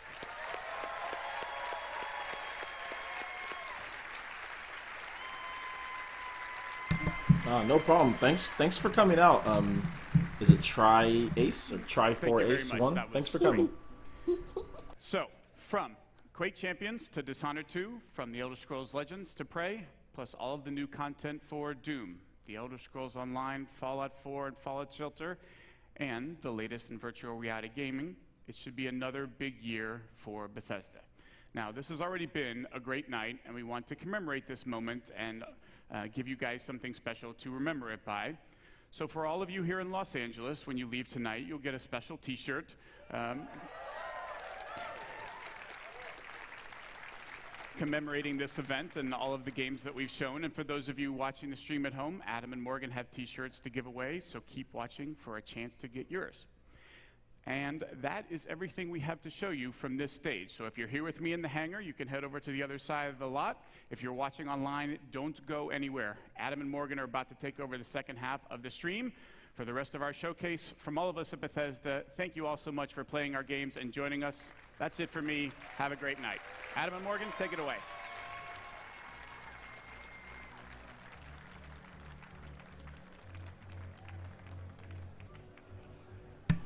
All right, thank you so much, Pete. And hello, everyone. I am Adam Sussman, and along with Morgan Webb, I'll be here at BE3 Plus for about the next hour, interviewing the developers behind the games you just saw. That's Prey, Dishonored 2. I'll be right back, guys. I'm going to go put some TV on for my daughter. So much more. We're going to be bringing you exclusive info straight from the source. But do not forget to follow us on Twitter. That's @Bethesda, and using the hashtag BE3. We even have a very cool t-shirt for anyone whose question we ask on the air. But right now, we are here at the Elder Scrolls pub, where there's beer and massive turkey legs, because that's what everyone ate in medieval fantasy times. Anyway, I am here with the Elder Scrolls Online's creative director, Matt FIROR.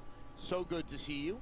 Good to see you. And congratulations. Thank you. So, Elder Scrolls Online has had a very big year last year in 2015. I know you're making sure it's going to have just as big a year in 2016, but you really did listen to the community and make a lot of changes to the game. What inspired you to do that, and how did you prioritize what you wanted to do with the game? Yeah, so after PC launch, you know, we looked at the feedback and we knew we had some work to do. So we actually sat down and thought about, you know, what is the common theme in the feedback? What is it that players are looking for? And we kind of came up with a list of things that... In the chat, can you guys let me know, do you guys want me to put this lower so I can talk about what I feel about the show? Or what do you guys feel? Do you guys want me to completely turn this show off at this point? Things like the champion system, and like just go back to the main menu and we can talk about stuff and I can answer questions? Let me know what you guys want to do. So if you know, we just announced one Tamriel, which is kind of the last of those big features that we were going to do. But basically, the common feature was make it more like an Elder Scrolls game, make it more like the player can do what they want to do. Now, Dark Brotherhood is coming to consoles this week. For those that are getting ready to play it, what can they expect in this expansion? Yeah, the Dark Brotherhood, you know, is one of my favorite organizations in any Elder Scrolls game. So, you know, it's a piece of Elder Scrolls lore that we really wanted to dip into, and that's kind of what we do in Elder Scrolls Online. Is we pick, you know, hallmark things like the Thieves Guild and you know, the Dark Brotherhood and Orsinium, which players hadn't seen in forever. The Dark Brotherhood, you know, it's a story of political intrigue, assassination. You join the Dark Brotherhood, you learn a lot about this kind of secret organization, and we're really excited for console players to be able to get to it this week. Let's talk about what you just mentioned. One Tamriel, obviously a big announcement, a big initiative for you.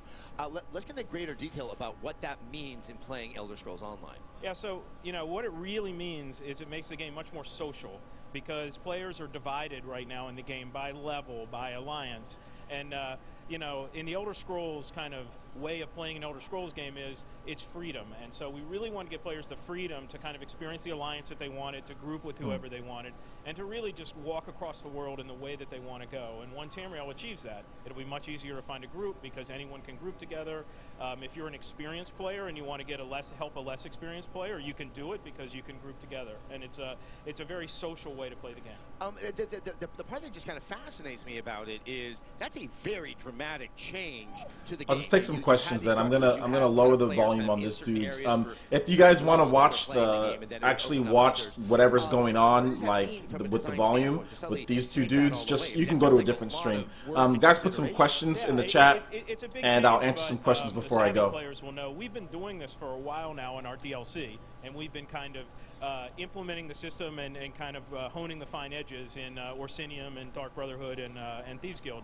So basically what it does is it levels the player to the content and then allows them to group together. So we've really been working on this for a while.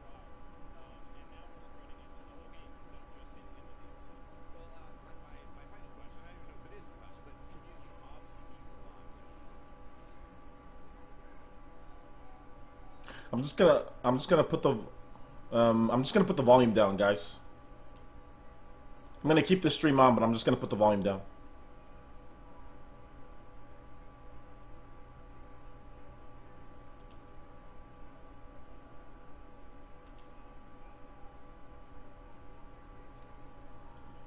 Time your ass out.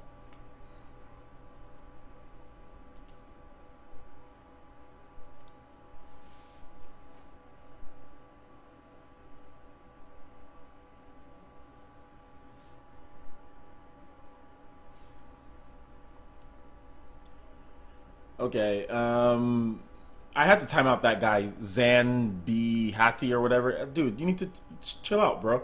You can watch the stream somewhere. I mean, you can watch it somewhere else if you have a problem. Don't tell me to shut up. This is my channel, bro. You need to chill out.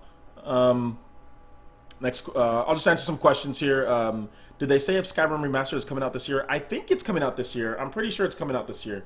GameSpot leaked Final Fantasy event last year. They did they? Or that was Gematsu leaking the Final Fantasy event too, right? Listen to Adam and laugh. Oh, come on, guys, be nice. What's this game? What is this?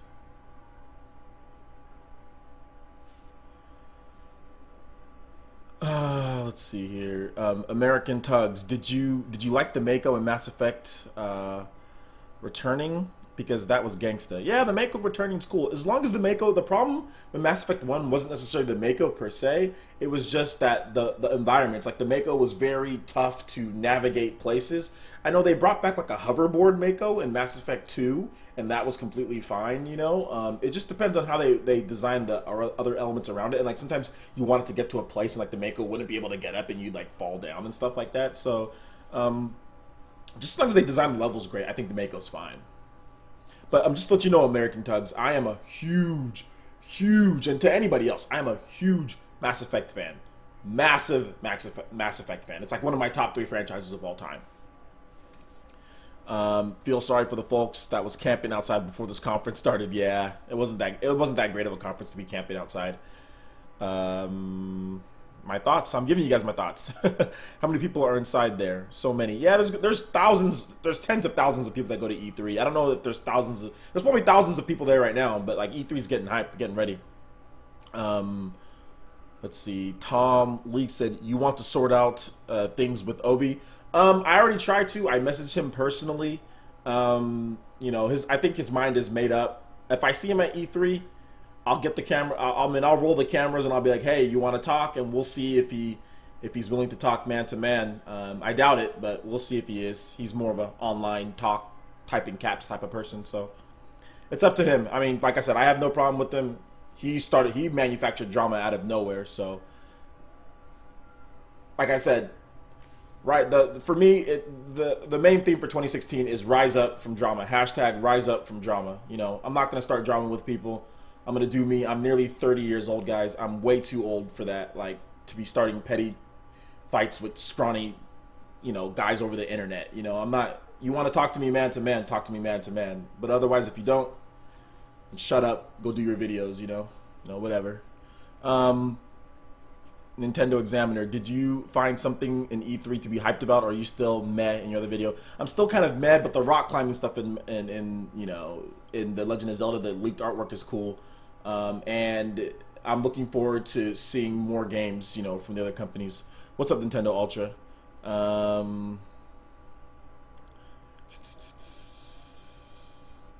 Okay. Oh, okay, yeah, my bad. The Mako in Mass Effect 2 is the Hammerhead. Yeah, you know, it's not necessarily the Mako per se, but like I said, like that hovering Hammerhead, whatever. Either way, I mean, just as long as they make the levels great, I think it'll be fine, you know. This year's E3 is going to be meh, tried on. I mean, we'll see. Where's Test 6? Don't know what that is. What's your opinion on NX need of these games? I mean, NX is coming out next year, so I think Nintendo's going to completely avoid this year as far as announcing these type of games, because none of these games here are really going to be coming from Bethesda. I don't think they're going to be coming to Nintendo NX, so. No, I don't know if, yeah, I mean, look, guys, like I said, I'm not trying to start drama with another 30-something-year-old man over the internet. Like, you know, I mean, Obi says what he says. He wants to believe what he wants to believe. That's fine. I have no issue with him, and I'm not gonna. Like I said, I'm nearly 30. I'm nearly 3-0. I'm not gonna start drama with people over the internet. If he wants to talk man to man, I'll talk man to man. If anybody wants to talk man to man, I'm always down to talk man to man. But I'm not gonna sit here and make videos and clickbait, you know, for views and all that stuff with drama with other YouTubers, man. I ain't doing that.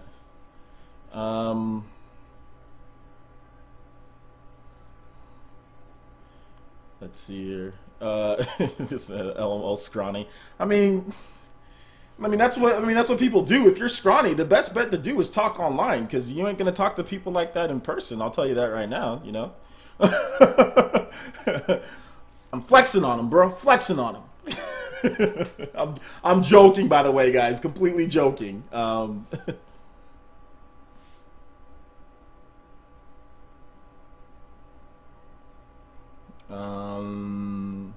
No, they're just talking about Real Gamer. They're just talking about the same stuff that he said in his video. Nothing. I don't think nothing new. But it's not, like I said. I'm not worried. Not worried at all about what he has to say. To be honest, like, let's see if he'll talk to me at E3, because you know, I'll be looking for him. If he wants to talk, that is, you know. I know. High road. Not gonna worry about it.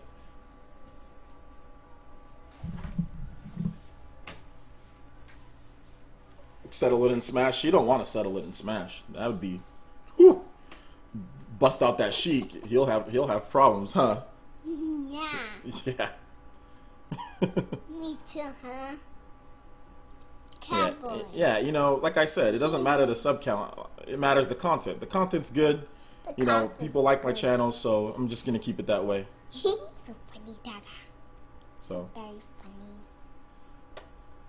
it's not even nothing about being a fraud, man. It's all about the content, you know. Like I don't worry about anybody else's sub count. Nobody should be worried about anybody else's sub count, you know. Yeah, me too.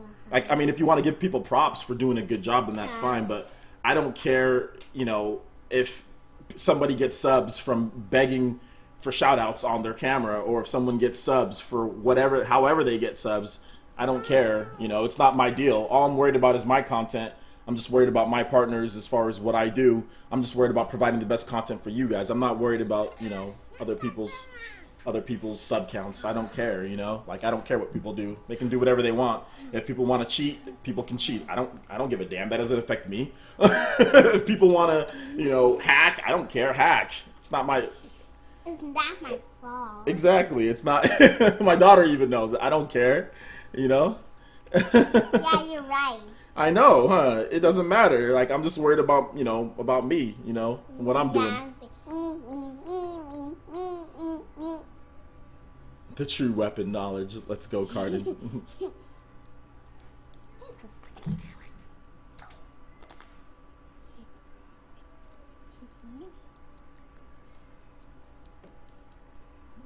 Any more questions, guys? Aw, she's cute. Thanks. This is my daughter, Anime. Hi. Say hi. Hi. She's 4 years old, and she's very intelligent in preschool. I look quite bigger like you, Dada.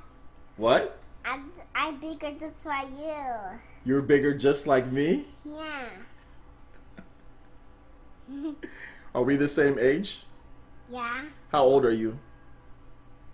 Hold up the fingers to the camera. How old are you? 3. No. You're 4. 4. You're 4.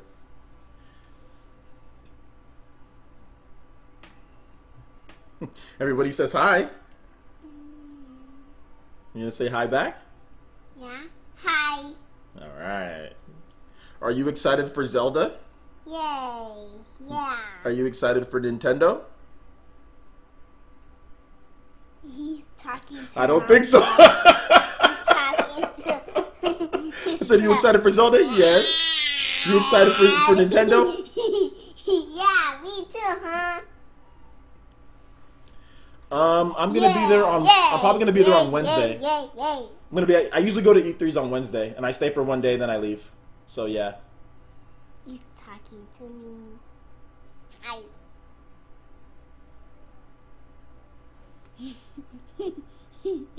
Blink 182, yo. Shout outs.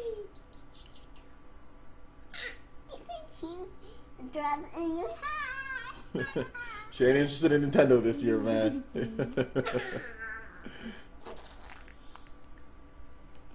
Maybe next year. Yeah, me too, huh? Your daughter realized Nintendo sucks.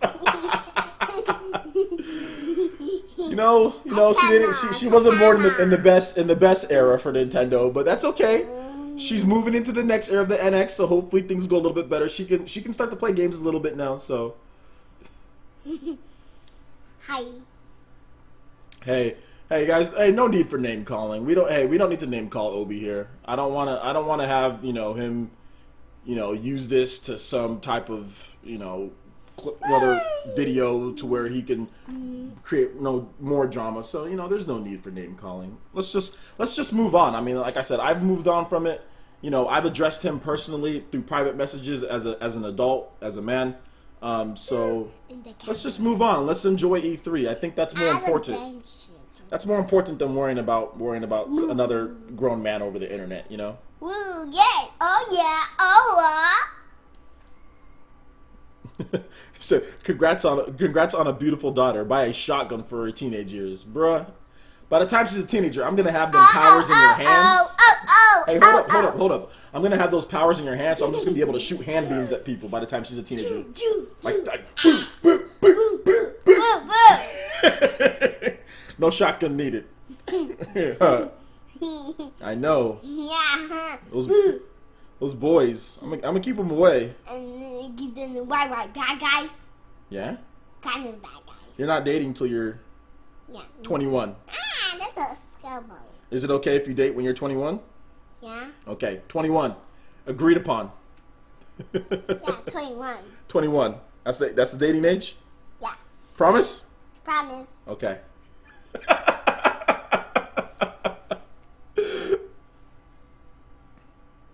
Oh yeah, I did active Alex. Yes, I did see the Xbox One Slim. It looks nice. It looks real. You can stand it up vertically. It looks really clean and smooth, you know. Can she say NX will rule? Hey, Anime, Super Metal Dave, who's a really good friend of the show, says, can you say NX will rule? NX will rule. Say it right here. Say NX will rule. X will rule. No, N. X. Will. Rule. Rule. Yeah.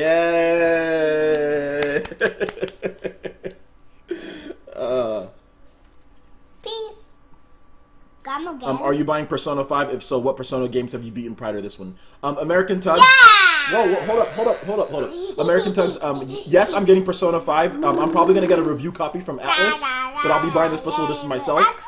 And hold up, Anime. Let me just say this real quick. And I've beat Persona 4 Golden, and I've also beat the Persona 2. I still need to beat Persona 3 though. I have not beat that one.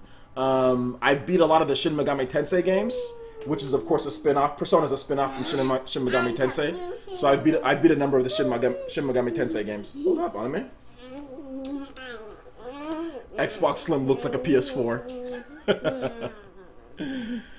XO will rule. Hugs and kisses will rule. Bye. See you next time. We're not leaving yet, Anime. Stop. Stop duck facing. This little girl, she's crazy. She's OJ. Your daughter's legit insider for us. Yeah, I know, for real. She's an insider. I think there's Persona on PSP. I'm not 100% sure. Oh my gosh, 144 people. More people are watching now than when I was actually talking about the conference. What the heck?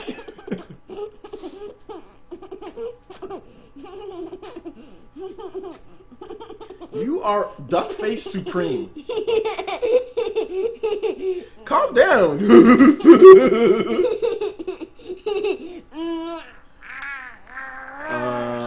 I hope there's a ton of games on NX at Super Nintendo. I know, we all want the Super Nintendo too.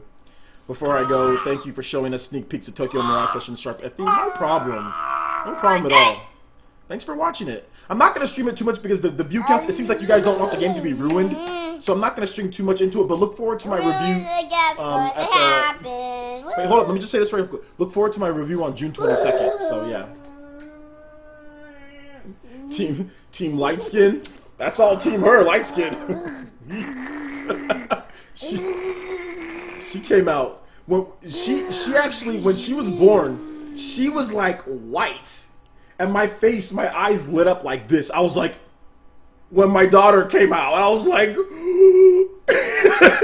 she like came out white, but she tanned up. She definitely tanned up as time went on, so it was funny. Your daughter is bringing the views, I know. Hey, no, don't do that. Hey, I'm gonna make you go. Don't do that. That's nasty. It's gone. Don't. Sorry. PlayerEssence, there's a rumor that this game is going to a reboot timeline, which makes voice acting and the gender make sense. Yeah, The Legend of Zelda. Yeah, definitely. Shh, calm down. Calm down. When Nintendo announced to be making an appearance at Jeff Keighley's E3 show on YouTube at 5 p.m. Yeah.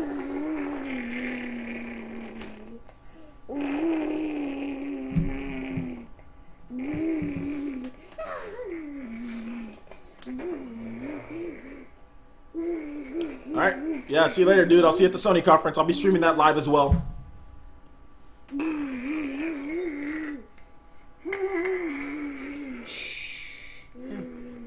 go watch something else?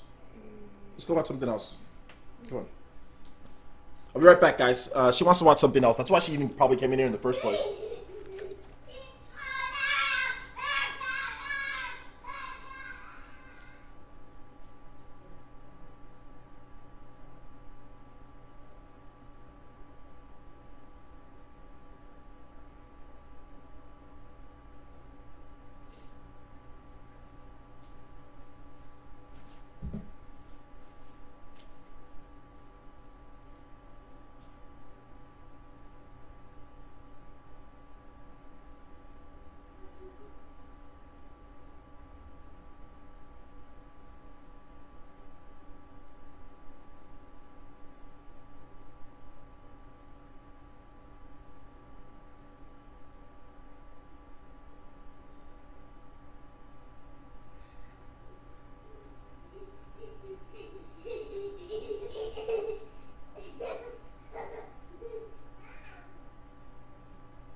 OJ be like, that's not mine.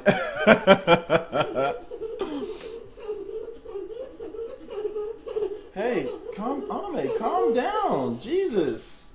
Hey, come here.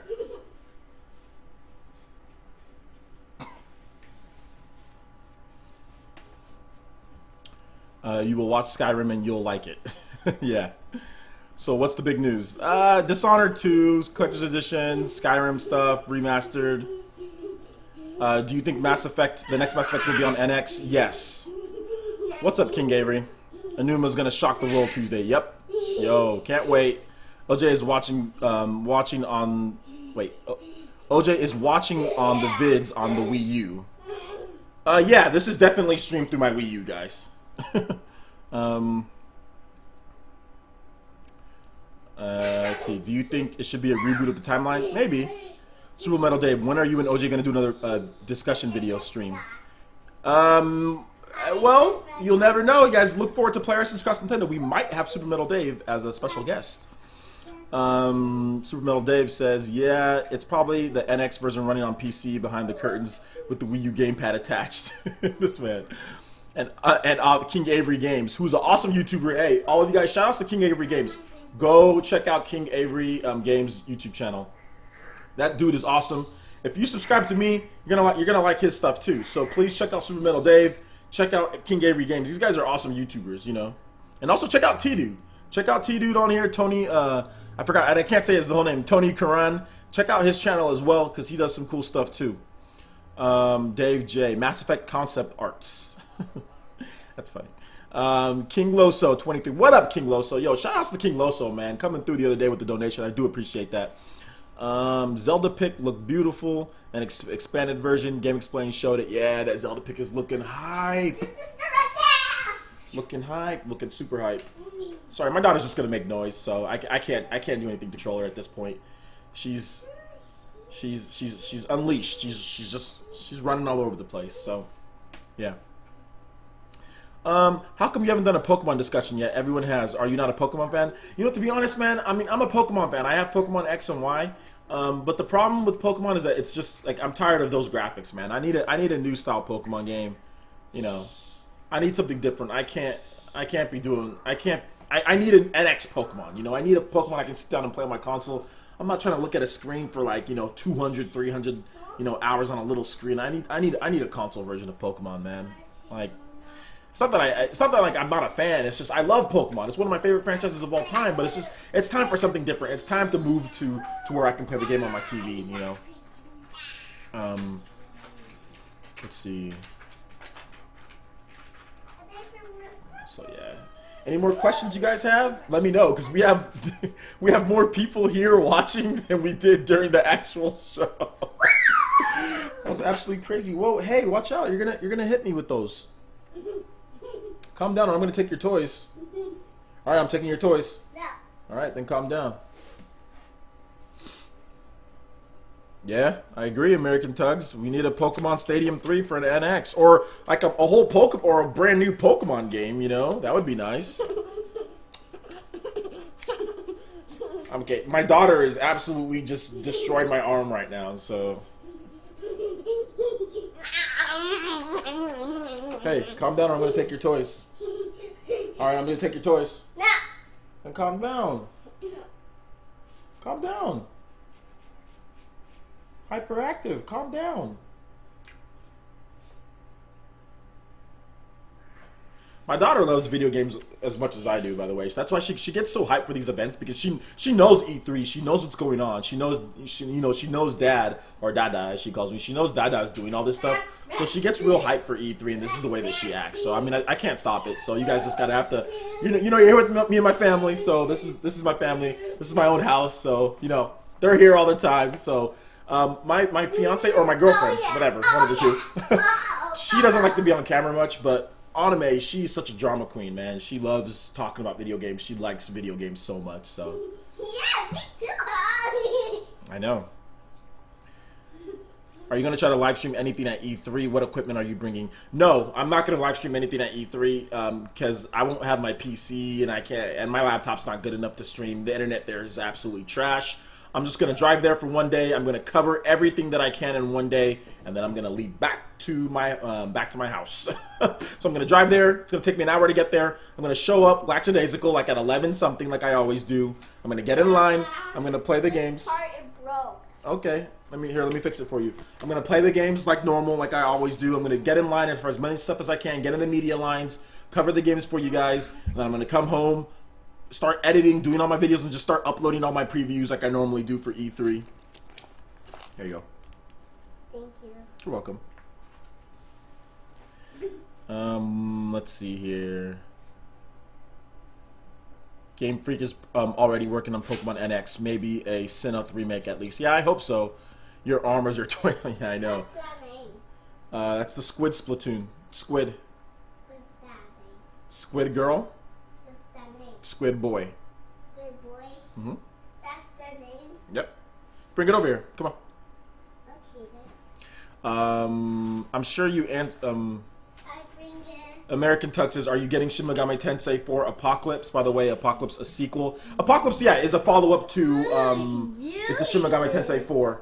And am I getting it? Yeah, Atlas is probably gonna send me a review copy. Is it Goki Zulu says, I'm sure you already answered this, but what is your opinion on E3 so far? I am disappointed. Nothing new, all sequels. Well, it's just started, so let's wait and see what Sony and Microsoft have to offer. But yeah, I mean, it's not supposed to be super hype like at the beginning. This is like the pre-E3. E3 really doesn't start till tomorrow, guys. Like E3, well, really Tuesday. Well, tomorrow.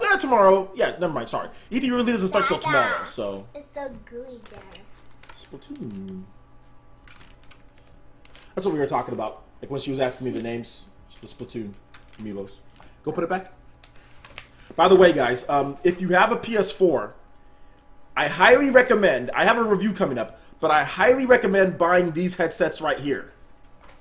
The PlayStation 4, oh my bad, the PlayStation 4 gold headsets.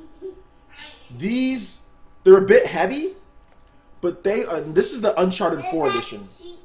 It has the Sig Parvis Magna or whatever, right there. I know. These are fantastic headsets. They're very durable. They're completely wireless. They have virtual surround sound. Great options. You can use them for your PC. They're really good headsets. They're just a little heavy. But once you get used to how heavy they are, they're absolutely fine. And I love them. Hey, calm down. They deliver really good sound. So these are the headsets. Some people are asking me what headsets these are. These are really good headsets, by the way. And I think Amazon, I bought these on sale. It was like $60 on Amazon. So really good. They're usually $100. Do I have any job? Yes. Yeah, I have a job. I have my own house. So yeah, I have 2 jobs. This is my job, and I also have another job that I do. I do night shift. See you later, T-Dude. What kind of hat is that? It's a 49ers hat. NFL? Where hail from, PE? California. Central California. Splatoon 2 for NX. Yes, I agree. I have a PS9. Sure you do. sponsor Essence. Hey, I resent that. I bought these, okay? Sony did not give me these headsets. By the way, guys, I'm not on Microsoft or Sony's PR, by the way, guys. Like, they don't give me review codes for anything. I'll tell you the PR. Let me just get all the sponsorships out of the way, okay? Munchbox, okay? I'll give you guys a quick thing. Munchbox sent me a Munchbox, and it's good. You guys go check out Munchbox.com. They're not sponsoring my stream, but I did. They did send me Munchbox, and it's good for snacks, good healthy snacks from around the world, really. So check out Munchbox.com. So that's one of my sponsors. Nintendo sponsors me for some games, so I do get some review copies from Nintendo. Koei Tecmo says that they are also sponsoring. They send me games. All the indie developers send me games, and there's one more, Atlas. And Atlas also sends me games. Those are all the people that I have on the PR. Other than that, there's nothing else. So if I ever talk about a Microsoft or Sony product, and I bought these. Okay, Sony didn't send me these.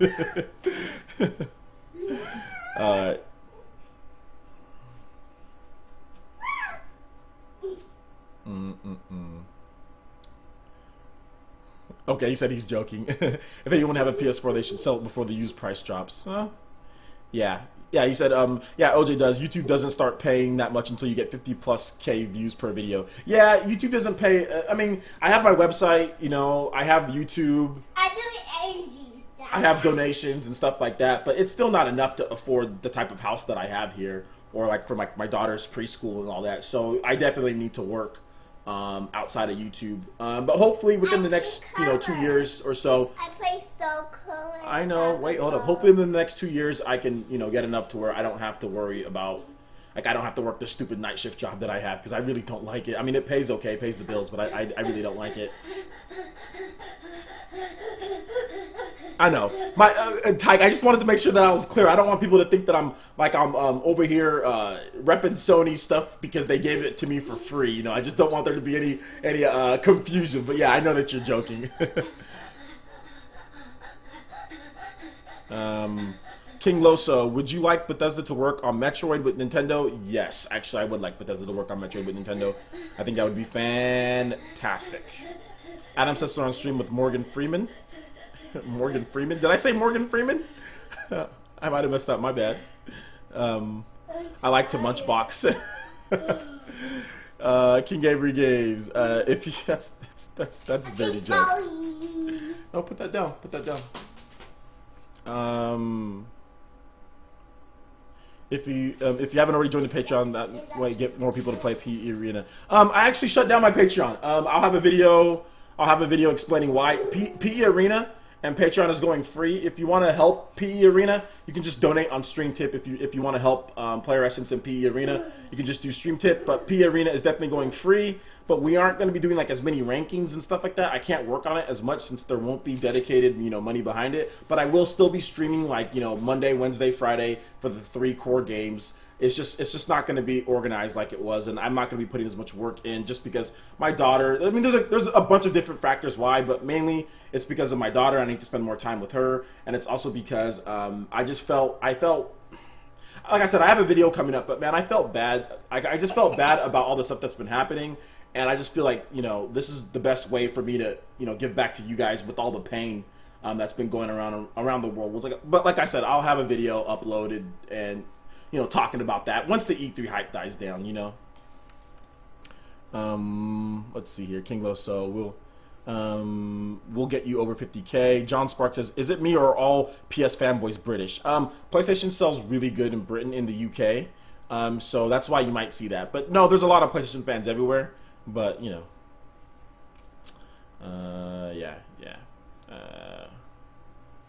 Let's see here. Can I share with you what type of camera and mic you use? Okay, yes, sure. I use the Logitech for this camera that you're seeing right here. This is the Logitech, the C9, whatever, the 1080p Logitech camera. If you just type in like C290 or whatever, you'll see what camera it is. It's a webcam. And as far as my normal camera that I use for some of my videos, I use this one right. Oh, oops, my bad. I use this one right here. And this is a Sony Handycam HDR XR260, 8.9 megapixels camera. Here, I'll just show it. I use that right. It's a really old camera in technology sense. This is basically a beginner's camera. This camera will probably run you about 200, no, not even 200 bucks. Yeah, 200 bucks, 100 to 200 bucks for this camera. When I bought it, it was about $499, so that was really expensive for me back like in 2012. This is ancient though in camera terms. If you want to get started on YouTube and making quality videos in 1080p or 720p, but this does 1080p great. This camera is 100% perfect for you. Just get a nice little stand. You could upload the files. It's really easy to work with. It has a start-stop button. It has a completely, swappable thing to where you can kind of look at yourself while you're filming, making sure you don't look funky or anything like that. So this is the camera that I use. It's really easy and it's cheap. So if you're looking to do YouTube videos, I do suggest something like this if you're on a budget. As far as my game capture equipment, I use Elgato HD60. I think Elgato's the best thing for that. So yeah, I use Elgato. It's right over here to the right. So yeah, I use Elgato. So yeah, as far as and the mic. For the mic, I have a Blue Yeti mic. This is it right here. So, yep. Blue Yeti's a really good mic. It is a little bit pricey. You gotta, sometimes you can find some good sales. You can get a Blue Yeti or you can get a Snowball. Either one of them is going to give you good quality. Snowball's a little bit cheaper, so if you're looking to do something on the little bit of the cheaper end, go with the Snowball. If you have a little bit more money, then go with the Yeti. Excuse me. Yeah, King Avery said, "What? Yeah, I messaged all of you guys as far as the PE Arena." Why I shut it down. Like I messaged all of you guys, so check your Patreon accounts. But like I said, I'm still going to be streaming live. You guys can all still jump into the games, okay? Like I'm not going to sit here and say we're not going to stream anymore. We're done with streaming. No. I'm still going to put you guys in there, Nintendo Ultra. We're still going to have chat. I just can't spend 3 to 4 hours every single night and doing all the different rankings because my daughter is really in the needy phase at this point. And also I got a lot of complaints about PE Arena being on Patreon. A lot of people, they didn't mind donating, but they really hate Patreon. So I was like, you know what? The best way to do it is just make it free. And if you want to donate to help out PE Arena and to where maybe we can get it to where it's bigger, and I could actually spend more time on it, then you can do donations. If not, that's fine. I'll just play games with you guys. So don't worry. You're still going to be able to get in Nintendo Ultra and King Avery. And if you guys want to donate a little bit each month, that's fine. You guys can donate a little bit. But there's still going to be the PE Arena. I'm still going to have it up here. That's why I didn't get rid of it, I'm still going to have it. I'm still going to have the games. I'm still going to have the 3 core games. Still going to have Uncharted. So don't worry, guys. It's still going to be around. Can I get a Hiya? The Omega 831. Hiya! Hiya, Omega 831. What will you buy, Nintendo NX or PS4K? Jeffrey McDavis. I'm gonna get both of them. I'm gonna get both. I'm pretty sure I'm gonna get the PS4K at some point. Maybe when I get a 4K TV, I'll go in and get it. What's up, Anime? Okay, give me 1 second, guys. My daughter needs something. I'll be right back.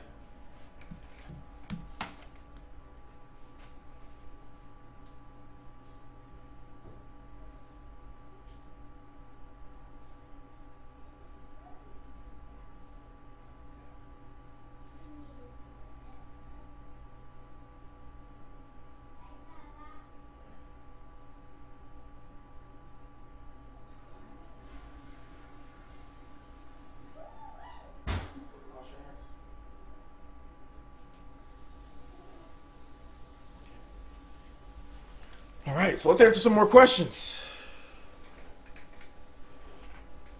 Let's see here.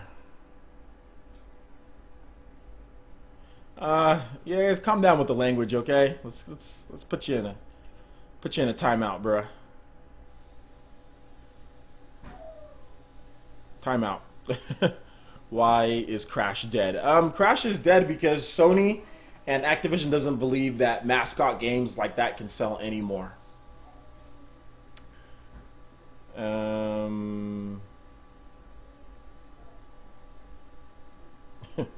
Fanboys get hyped over noodles. They are made by Sony. The troll has been defeated. He's just been timed out. If he comes back, then, you know, whatever. OJ, Pokemon is pocket monsters. It fits best on a handheld. Can you put a console in your pocket? No, that's like saying Zelda is better with Triforce. P.S. Did you name your daughter Anime? Okay, well, your Zelda comparison is bad because there's Zelda on a handheld and there's Zelda on a console. And personally, to me, I don't want to sit and play on a small screen. I don't mind them being on the handheld, but I just want the option to be able to play on my TV as well. Even with the Super Nintendo and with the Game Boy Advance, I was able to play my Pokemon games on my handhelds on my TV. All I want is the option to play on my TV so I can sit down in a comfortable chair and not have to look at a small screen. Nintendo used to give us the options to play Pokemon on the big screen. We've had it since the Game Boy days with the Super, like I said, the Super Game Boy. We've had it with the Game Boy Advance. Heck, we've even had it with the Nintendo 64. You could put your Game Boy Advance or your Game Boy game inside the N64 transfer pack on the Pokemon Stadium. You can plug that into your N64 cartridge and you can play your game on your TV in triple the speed and level up faster on Pokemon Stadium. That's something that I used to do all the time. So I just want the option. So Nintendo's always provided an option for us to play on our TV. It's only recently that we have not got that option. So I personally just want that option. I actually spent more hours playing Game Boy, or playing like Pokemon like Red, Yellow, playing the advanced games. I actually spent more hours playing that on my TV than I did on my handhelds. So yeah, and did I name my daughter after anime? Actually, yes, she is actually named after that. My girlfriend's family knows that I like anime, so then they just named her Anime. So her name was picked before I even knew. I came home from work and they're like, "Hey, we named our unborn daughter. Our unborn daughter's name is Anime or Anime." So I was like, "That's a fantastic name." I had no objections to my daughter's name. So yeah. Do you think, or do you want Sheik playable in Zelda? Look down. You guys know me. I am the biggest Sheik fanboy in the world. Yes, I want Sheik playable. She's my favorite character in Hyrule Warriors. She's my favorite character in The Legend of Zelda. She's my favorite character in Super Smash Bros. Brawl and in Super Smash Bros. For Wii U and Super Smash Bros. For Nintendo 3DS. Yes, she's the mascot of PlayerEssence. She is the mascot of PlayerEssence, is Sheik. Fast, amazing, elegant, silent but deadly. That sounded funny. Silent but deadly. Silent but don't be letting out too many silent but deadlies. But yeah, she's just a stealth assassin. I love her so much. So yes, I want Sheik playable in the next Zelda game. Let's see here. Who will have the better conference tomorrow? Microsoft, Ubisoft, or Sony? Wow, that's a good one.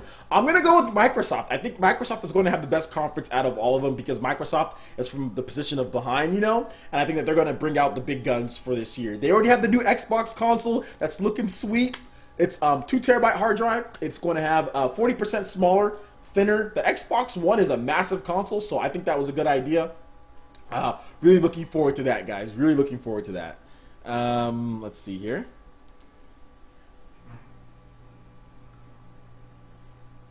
Yeah, exactly. Let's see here. Let me get to that. So some people are saying Microsoft, some people are saying Sony.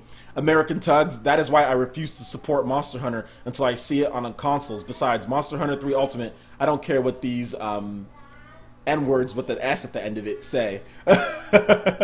Well, maybe for the 8th generation, Pokemon Madness 96.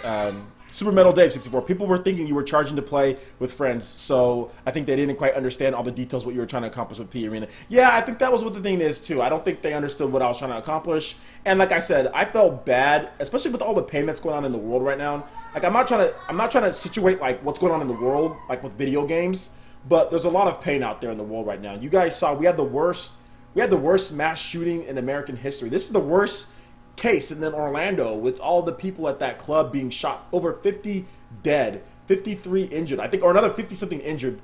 I mean, I felt horrible. You know, people could be affected by this. So I don't know. I just felt bad, and I felt if there's anything that I can do to relieve some of the pain that's been going on, I'm just going to make it like that. So I just said, you know what, no more Patreon. PE is going to go free, or PE Arena is going to go free. And if you guys want to donate to help out to keep it going, then you guys do. If you don't, that's fine. You guys don't have to. But I just didn't feel like doing the Patreon campaign anymore after what had happened with just the stuff that's been going on with the Christina girl being murdered at her concert, and I don't know. I just felt wrong about the whole thing. So I don't know. Like I said, I'm not trying to relate what's going on with video games, guys. I'm really not trying to do that. So please don't take that. But I just felt bad, and I felt that I needed to do something to cheer somebody up, to do something. So I said maybe this is the way that I can cheer people up. But I can't do anything more than that, you know. I made a video about it, and I did not upload it because I don't know. I just didn't upload it. But I'm telling you guys kind of like what I said like in that video. I'm telling you guys that right now. So yeah. Let's see. Why are people excited for Shenmue 3 if it's not going to be shown? People are just excited for Shenmue because it's Shenmue, you know. Let's see. What are the 49ers going to do this year? I'm a Chiefs fan. Thanks for Alex. The 49ers, I think they're going to be solid. I don't think they're going to be as bad as people are saying. Like some NFL scouts have them as like the last ranked team, you know, in the NFL. I don't think they're going to be that bad. I think they're going to be solid. They have a good defense. Holy smokes. Why are 200 people watching me? Anyway, or nearly 200 people. But anyway, goodness gracious. Thank you so much for coming out to the stream, guys. Thank you. I really do appreciate it. Let's talk more about E3. We're going to have a lot more of these live streams, so please stay tuned. I got the best stream. I got the best stream. I think they're going to be solid. The Niners are going to be solid this year. They're going to be they're going to be. I think they're going to be like a 7-9. They're going to be like an 8-8, maybe a 9-7. I don't think they're going to be as bad as people are making them out to be. We drafted Forrest Buckner, that guy, or the Forrest dude from Oregon. So we've got Eric Armstead, and we've got that other guy coming off the edge. We got Ahmed Brooks. We got Navarro Bowman. We still got Eric Reed. We got Tremaine Brock. We got some solid defensive players. Blaine Gabbert looked okay at the end of the year. It's going to be an open competition, and with Chip Kelly coming in with his new offensive scheme, you know, who knows? Maybe Kaepernick can get readjusted, and Kaepernick, this offense can really fit Colin Kaepernick, and maybe it fits Blaine Gabbert. Blaine Gabbert did really well in that type of offense in Missouri in college, so I'm looking forward to that. No problem, dude. You said I was kidding, man. I respect you. Sorry, it's okay. I just you know, you were just kind of spamming. That's all. That's why I didn't ban you. I just timed you out. You know. Let's see here. Okay, man, you guys are asking a lot of questions, so let's keep it going here. American Tugs, did you beat Bloodborne, the Old Hunters DLC for PS4 yet? No, unfortunately, I have not done that yet. Dude, Bloodborne takes so much time, and I just don't have the time to play a game like Bloodborne, the DLC and all that. It's just, because like you die, you have to go all the way back. Like, my daughter, you can hear in the background, she is so needy at this age, so it's hard for me to play that type of game, and she gets really scared. I can't play Bloodborne in front of her.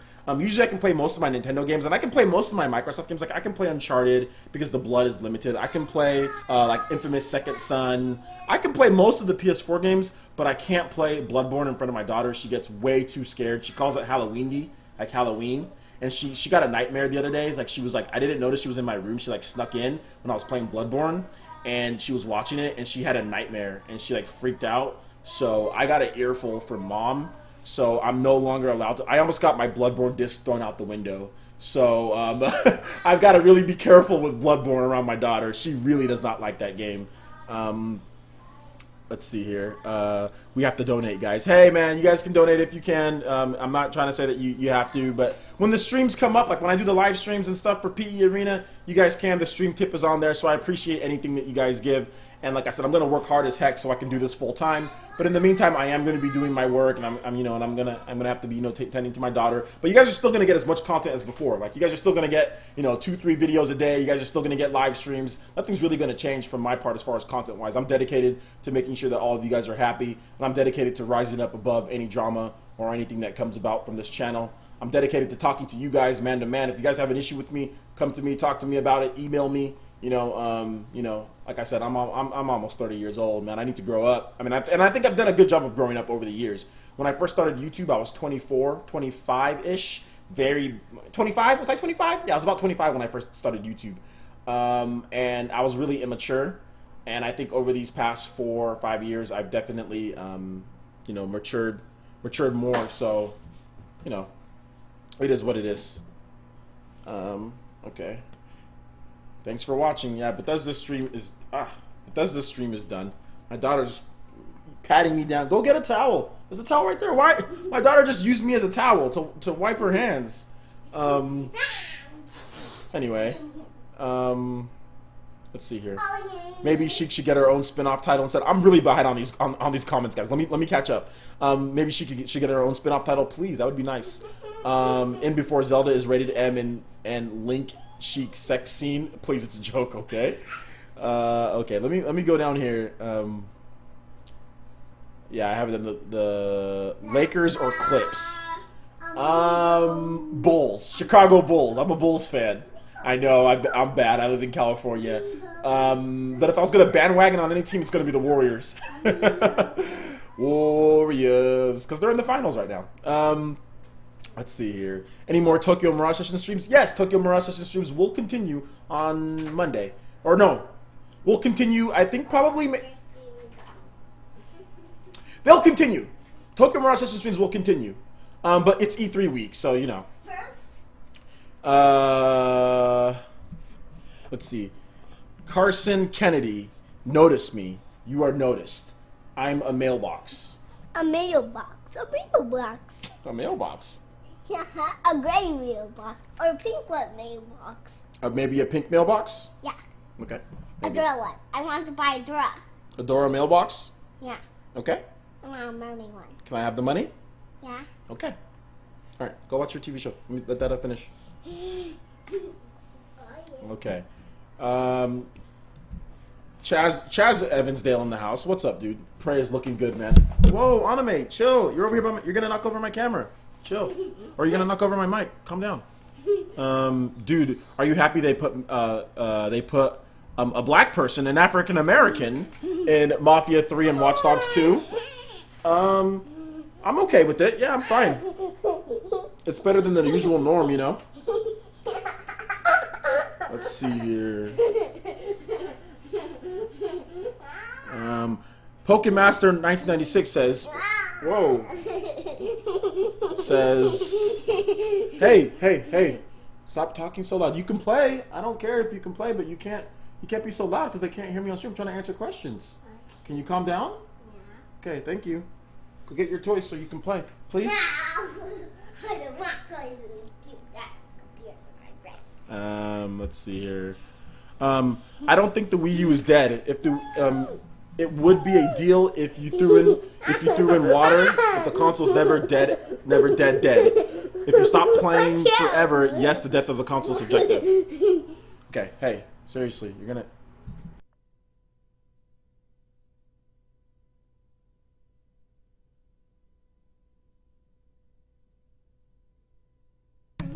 My daughter's getting out of control here. No, the Wii U's dead. The Wii U's definitely dead. Yeah, so yeah, the Wii U's definitely dead. It's dead because Nintendo has clearly moved on. No third-party developers are making games for it. So yeah, it's not dead in the sense that people are still going to play their Wii U, but it's dead in the sense that Nintendo is done supporting the Wii U with any real budget, behind it. It's a funny data podcaster. The NES is dead. Yeah, it is. Like, well, come on, dude. I mean, like I said, if you play it, then it's not dead. But as far as content and as far as, like, money behind the system, yeah, it's dead. This was entertaining. I will see you later. See you later, Dave J. I'm a big, tall girl. You are. Now the whole body is Toya. I know, seriously. What are the new games? Not much, dude. They showed off Dishonored 2. Hold up. They showed off Dishonored 2. They showed off Skyrim Remastered. They showed off a couple other games. Nothing crazy. Said Wii U. Nintendo Ultra says Wii U is dead. RIP. Okay, get down. Okay, enough. You wanna watch something else? Okay, I'll be right back, guys. I'm gonna put something else for my daughter to watch TV.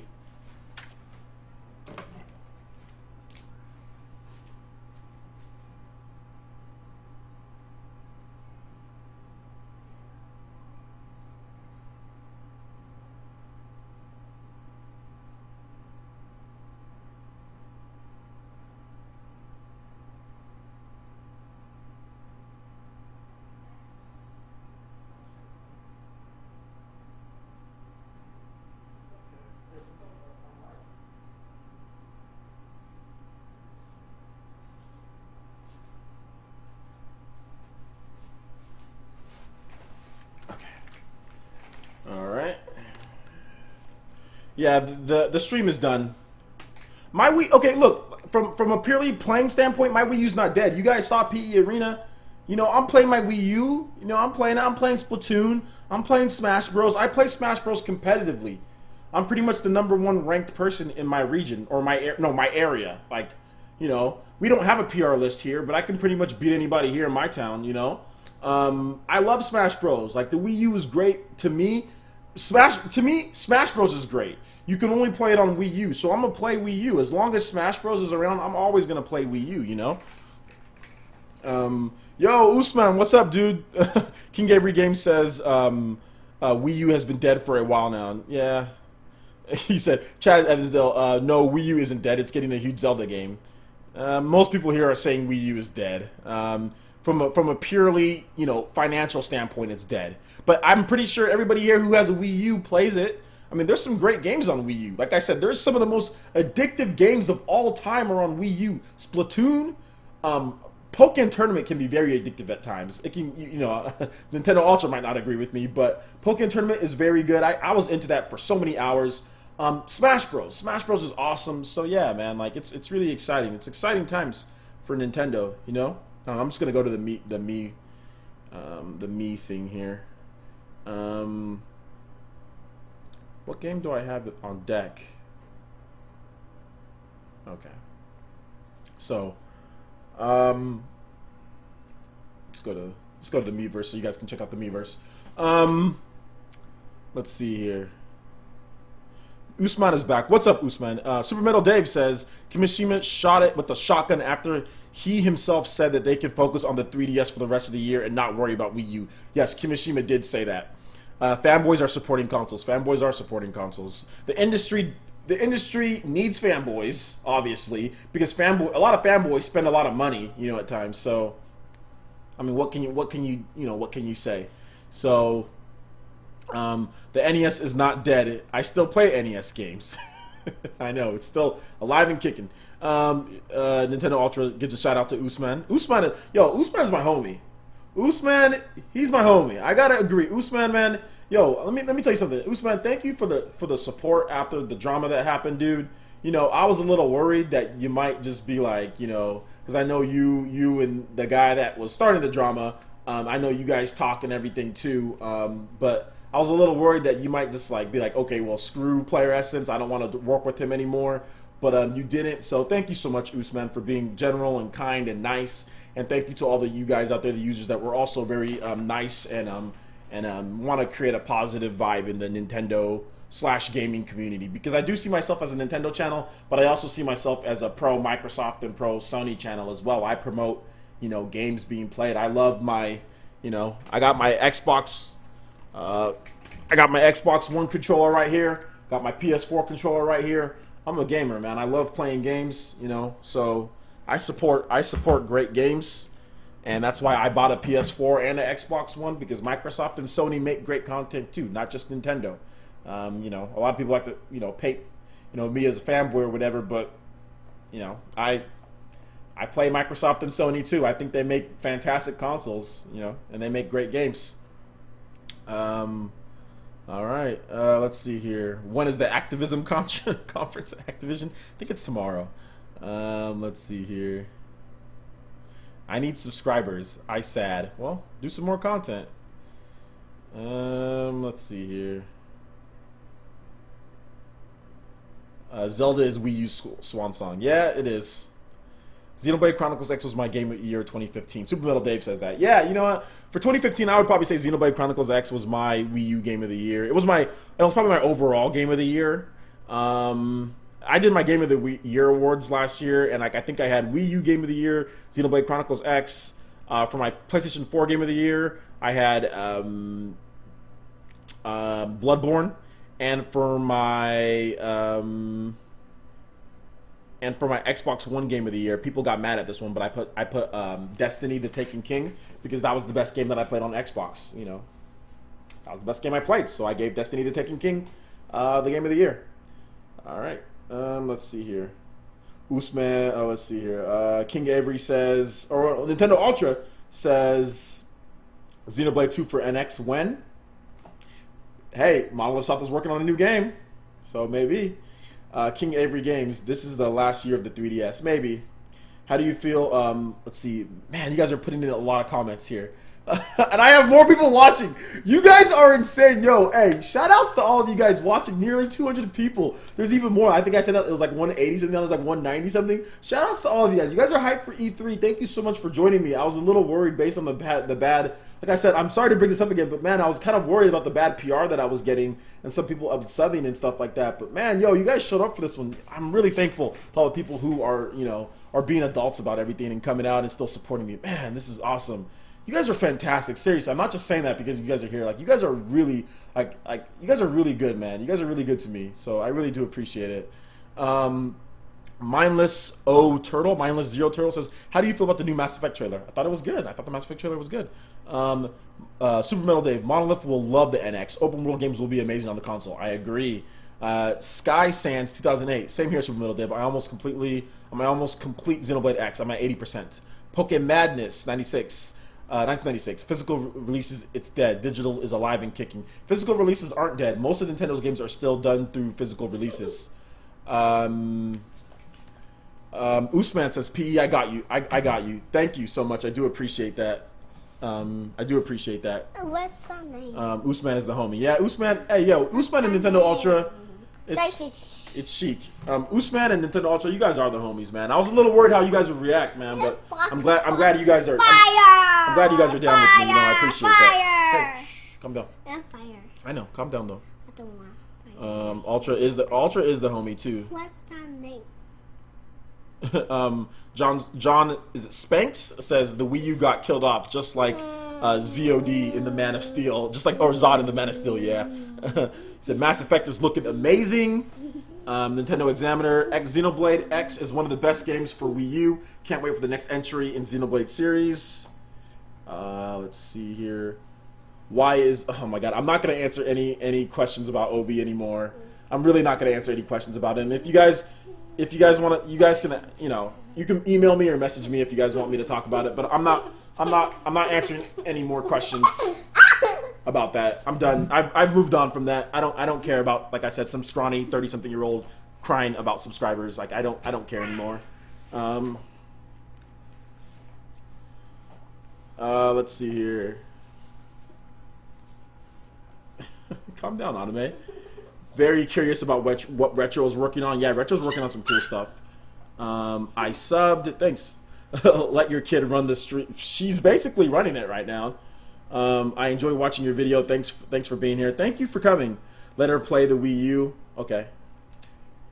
You guys want to see some really? You want to play? Yeah. All right, sit down so you can play. You can play the gamepad. Here, what do you want to play? I want to play that one. Okay.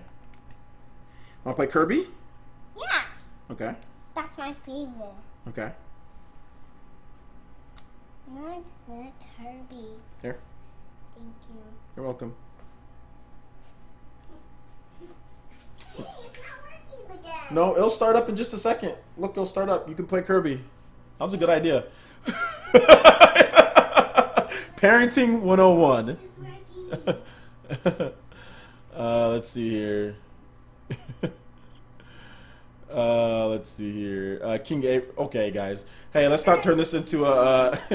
Let's not turn this into a bashing of the people. Like I said, hey, let's all of us. As I know, I got fellow YouTubers in here, and I got users. Let's rise above the drama. Let's show everyone that not only is my community better than that, but we're not going to stand for that. And let's move on. You know what I'm saying? Like, let's worry about the games. Let's worry about E3. And if somebody wants to be drama queen, type in all caps and all that stuff, let them, man. Here at PlayerEssence, we're going to do things differently. I'm going to work on being better myself. I'm going to work on providing the best content I can for you guys. Whoever comes and subscribes is whoever comes and subscribes.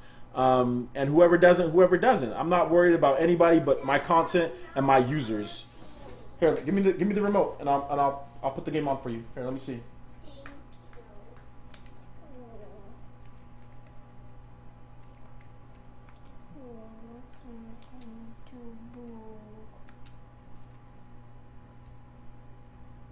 Thank you, Dada.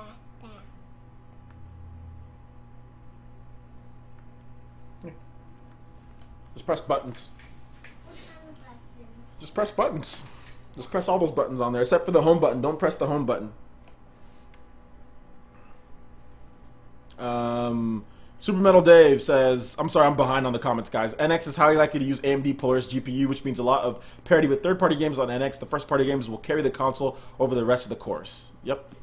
Player, fire, essence, as OJ Daughter says. We watch because you're the man. Thanks, man. I really do appreciate it. After seeing that rock climbing, any changes to your top 3 hopes for Zelda? Some rock climbing. Yeah, that's in there, man. We up in there. Some rock climbing. Some rock climbing, definitely. Let's see here. Bro, hold this W. I need tissues. Francis has a good head on his shoulders. Thank you. I do appreciate that, Mr. Johnny Kid. Eat my... Okay. Love this game. I know. My daughter loves it too. So we have a female Link now. Maybe King Avery Games. Usman, PE, if only this many people were here at the podcast. Hey. We're gonna get to that, Usman. Don't worry. As the podcast gets going, we're gonna get to that many people. I think we reached 70 at the podcast, and that was on short notice. When I start doing them ahead of time, and we start having some big names in there as well, in addition to our names and stuff. Dude, trust me, the podcast is it's gonna get up there. Don't worry. Let's keep it going though, man. A lot of people really liked your commentary on the podcast, Usman. So I would love to have you back, obviously. Let's see here. Yeah. Like I said, I moved on from the whole drama thing. I let 30-year-old skinny black guys can say whatever they want over the internet. I'm not worried. Austin Mudd, the love for open world games is real. If not a first-person shooter, it's an open world game. Yeah, I like open world games. They're cool. I might have to buy some digital games on the sales. Yeah, there are some sales going on with the eShop, so yeah, definitely check that out. Goku Zulu, or Goku, is it Goki Zulu? Thanks for all your work. Thank you. Thanks for coming. Nintendo also giving a shout out to Pretendo. Excuse me. No profanity. The little girls watching. Have some respect. Put some respect on it, bruh. Put some respect on it. Hey, calm down. Don't say Usman sucked, though. He doesn't suck. He has awesome. PE as a kid. He been freaking. Hey, no, don't press that. You're not going to press the button again. No. Give me a second. No, you don't. No. You want to use this to move. Or use this to move. And then jump. Jump with this. And move. You can move. Jump and move. Okay. How do you think Watch Dogs 2 podcast was beastie? Yeah, it was fun. What do you think about Watch Dogs 2? I can't speak. How do you think about Watch Dogs 2? I think it'll be good. John Spanks, we will have a female Link on Zelda Action, maybe over 200 now. Hallelujah, yo! Shouts out to all the people watching. Yo, what up? Correct. Nintendo Examiner. People, Super Metal Dave. People need to remember that Nintendo, as a business, is in total reconstruction in both positions and the mindset and how they make games and compete. The NX is not Wii U 2, exactly. Kanos, you're going to go far. Your channel has potential, man. Thank you. I hope so. PE, I'll be back any day, anytime. No problem, dude. Something that I cannot read. Let's hack everything with Watch Dogs 2, my friend. Chad Evandale, Nintendo Examiner. I didn't see you here. How you been? Y'all finished or y'all done? I don't know. Let's see here. Any more questions, guys? Yeah.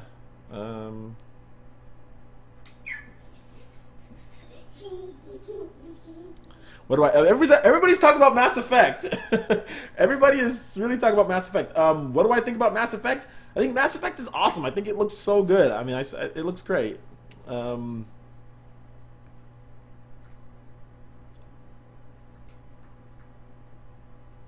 Okay. He may be skinny, you may be fat, he may be skinny, and all of that. He may be skinny, yeah, and all of that, but one thing, he's not kind of fat. That's one thing. The one thing he's not is kind of fat. Okay. You want to play more? Yes. Oh no, what's I going to do?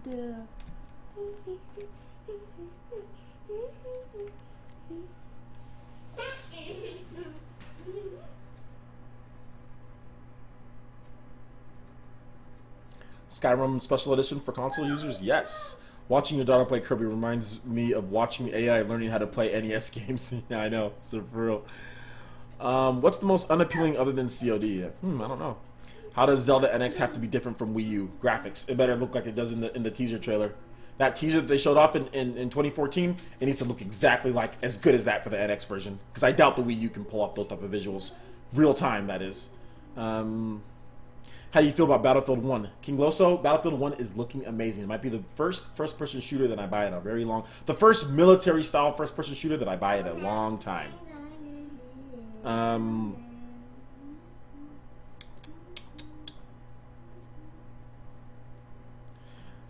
This Poke Madness 1996 says it's confusing now.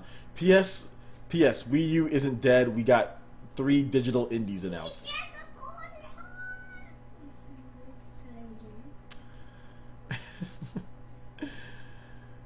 Dude, I want to know your Game of the Year 2016 so far. My Game of the Year for 2016?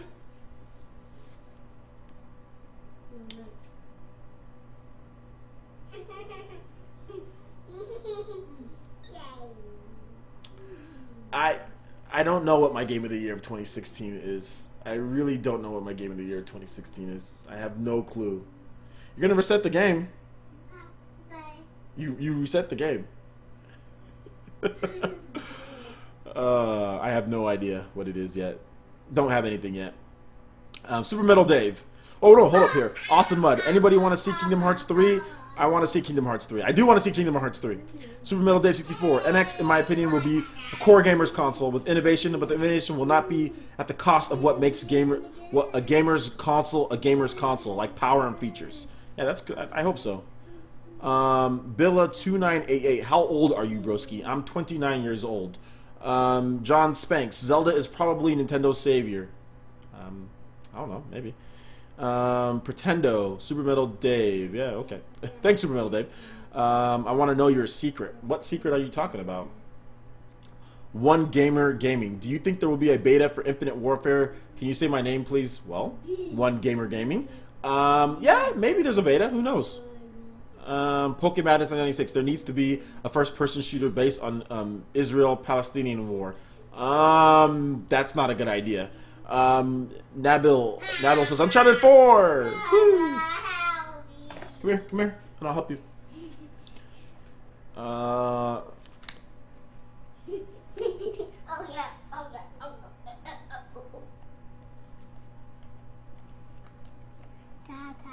Yeah.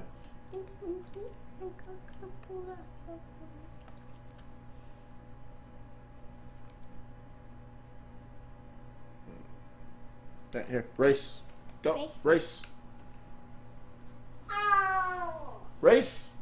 Go. You gotta press the button. You gotta move. Use this. Use the analog stick to move. Here, come here. Come here, let me show you. Come here. Just need this. Yeah, move it that way. Yeah, good. Keep on running. Move it this way. Go like that. Move it that way. Go. All right, go play.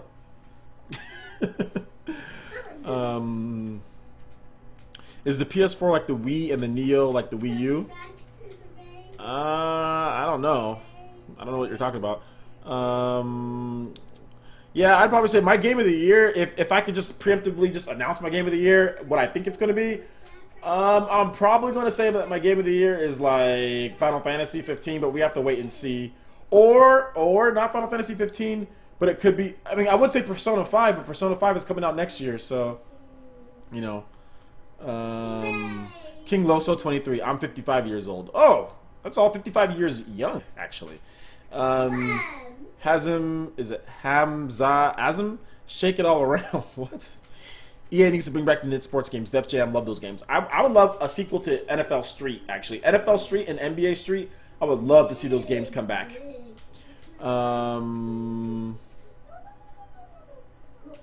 Let's see here.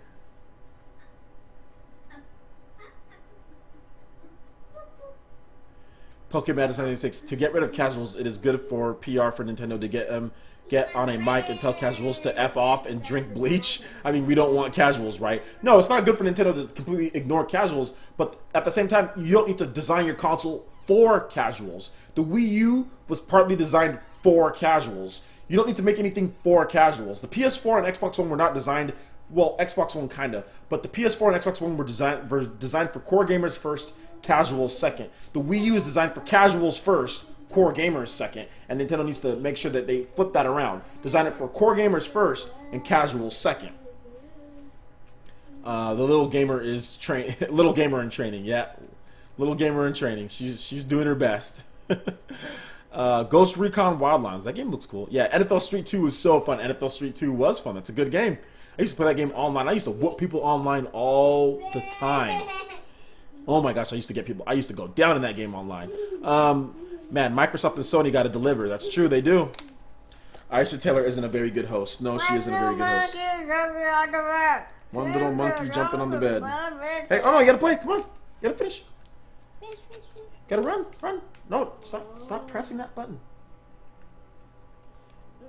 Yeah. No, she isn't a very good host. Yeah, oh my gosh, NBA Street would be amazing. One of my favorite games of all time is NBA Street Volume 2. I put probably more than 1,000 hours into NBA Street Volume 2. And that didn't even have online play.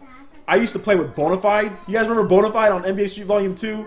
Yo, Bonafide was my man. He used to roll with the long braids, the tank top, and the camouflage army shorts. Yo, I used to roll with Bonafide. He used to be like, bam, slam dunking on people. One of the best games ever. NBA Street Volume 2 on the GameCube. But I played it on PS2 as well. I played it on both, actually. PE, can you shake your bonds for us? No. I want a new Endless Ocean. I don't. King Avery Games. Okay. Okay, they're talking about Aisha Taylor, how she's hot. Yeah, she is. Aisha Taylor is very good looking. The only way to settle this is to have an arm wrestling match between you and Obi. Place your bets. An arm wrestling match between me and Obi? I don't know who is going to win that one. Alright. I think Bethesda's doing a good job on Sky. Okay. Calm down. Hey guys, calm down in the chat. Let's calm down. Hold your horsies, Avery. Press B. Come here. Come here. No, come here. Come here. Let me fix it for you. Whoa, calm down. Here. Thank you. Welcome. It's gonna break my gamepad. Anyway. I love the GameCube version of Volume 3. Yeah, Yep. Wait, NBA Street Volume 2, I think it had stretch, but I think the first NBA Street had stretch too, so. Yeah, I remember Bonafide, heck yeah. You talk about that coon that always has his mouth open in the thumbnails? Oh, stop it. That was savage. I don't know what you're talking about. Yay. Hey, you're going to break it. Stop. You want to play or no? I want to play too. Then stop throwing it at me. Okay. Don't do that. What? Or I'm going to take your toys.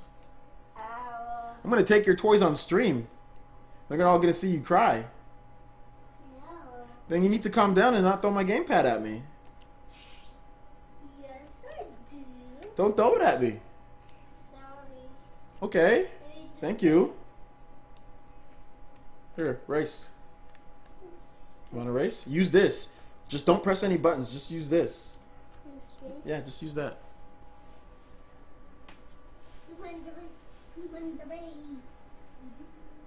Nice bicep. I was a college football player. I played a little bit professionally, semi-pro. So I'm used to working out. I used to do a lot of bench pressing. Man, that's one thing I don't miss about football is the freaking workouts. Oh my gosh, they were way too intense. 1, 2, 3, 4, 5, 6, 7, 8. Let's see here.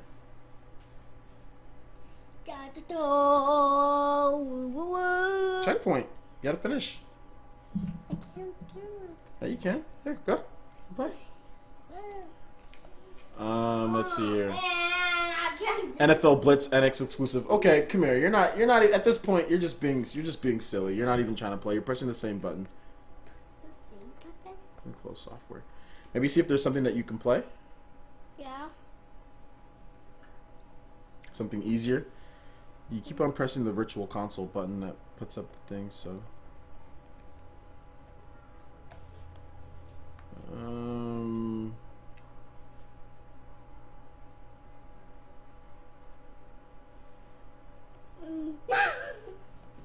I don't think there's anything you can play inside here. Okay, she ran away. All right.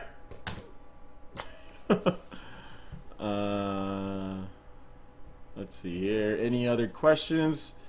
Is it Nabil? Nabil, dude, that was great. Thank you for taking the time to answer questions. See you soon. See you later, dude. Thank you so much for coming out to the stream. Yeah, thank you. I do appreciate it. Good night. Loved your stream. Thank you so much. I do appreciate it. You guys look forward. I'll be streaming Microsoft and Sony as well.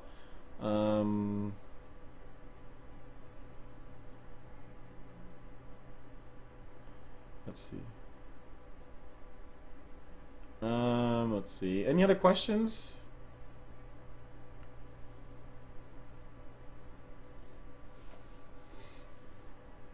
Pokemadness says, what determines a new IP nowadays? Some say SMT or Pokemon are new IPs, but I would say there hasn't been one since Splatoon. It's confusing. Cabo game. I want to play Cabo game. Which one? Which one do you want to play? Cabo game. Which one? This one. Okay. That's just. Oh, I'm going to get these. Oh my gosh. Okay.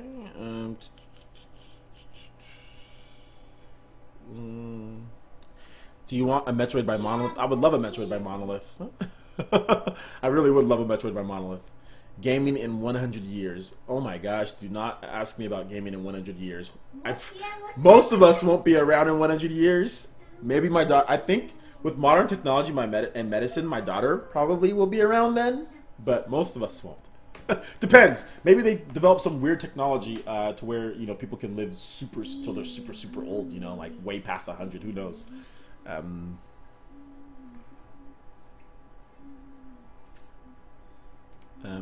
Usman says, I was disappointed in EA. New Star Wars is in the works, coming out 2025 though. Yeah, it's gonna be a while. Goki Zulu says, first person shooter on first shooter Metroid or side scroller Metroid. Which do you prefer? I prefer, like, if there was a third person action Metroid, like a third person game, I would prefer that over like a Metroid Prime. Like a third person shooter, I would take that viewpoint over like a first person Metroid, if, you know, to give me like my honest opinion.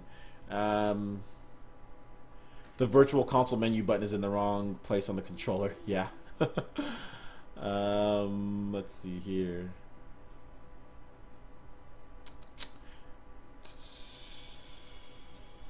Know anything about Elder Scrolls 6? No, I don't, unfortunately. Yeah, Capcom is supposedly working on another Resident Evil. Resident Evil 7 timed NX exclusive.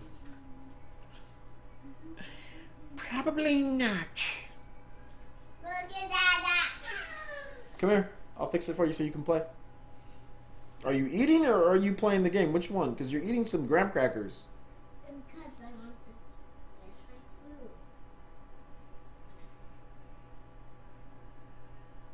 Let me see.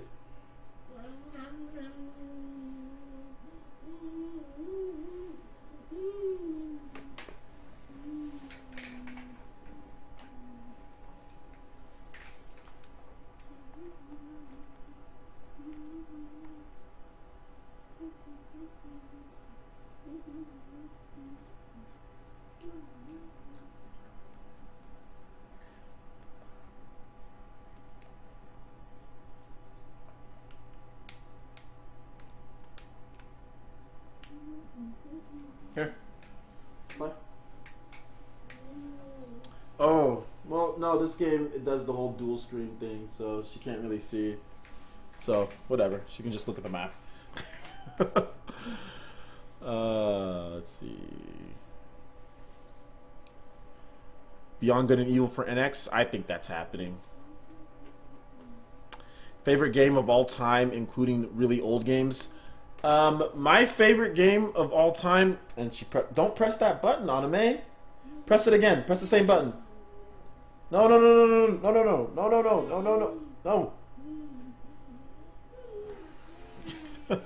My favorite game of all time, including old games, Super Mario Bros. 3 is probably my favorite like old game of all time, and Chrono Trigger.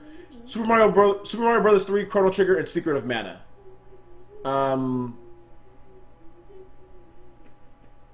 Yeah, those are my favorite probably. So, Miiverse.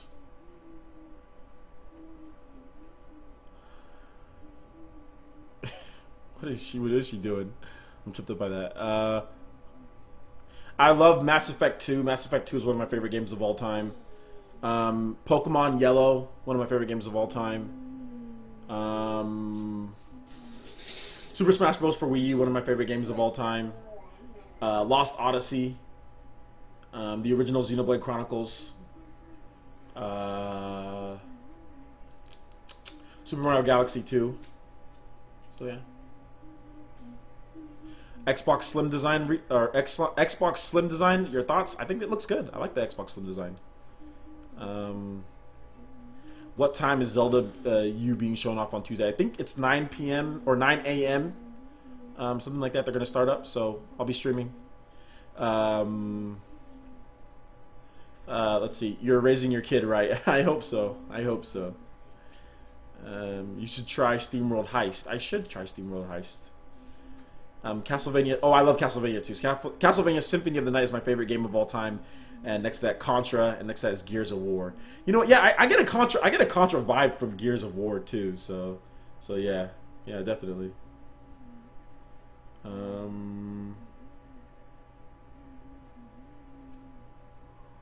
Has the Evil Within 2 announced? Good people? No, the Evil Within 2 is not announced, unfortunately. Unfortunately, it was not announced. And my daughter is playing with the internet browser, guys, so I'm really sorry about that.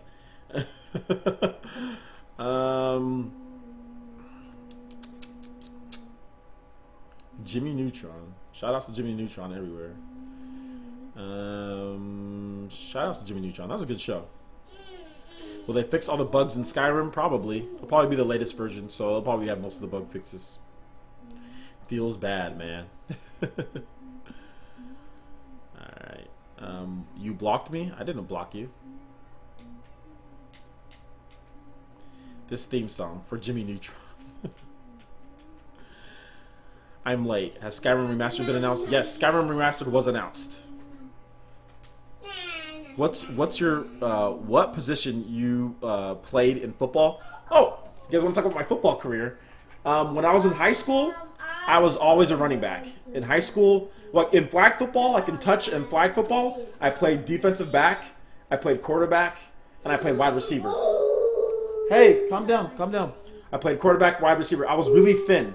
I was the same height that I am right now. I'm about 5'9", and when I was in 6th grade, I was about 5'9". I was like the tallest dude in school. Or one of the tallest guys. Everybody was just like, man, you're gonna be like 6 foot something. I'm like, probably not. But yeah, I was really tall. So I played quarterback. I played defensive back. I played receiver. I used to just jump over everyone and catch the ball. Like people used to question how old I was because they thought that I was like, I could. Hey, what are you doing, Automate? Stop. Hey, stop. Get out of there. Get out of there.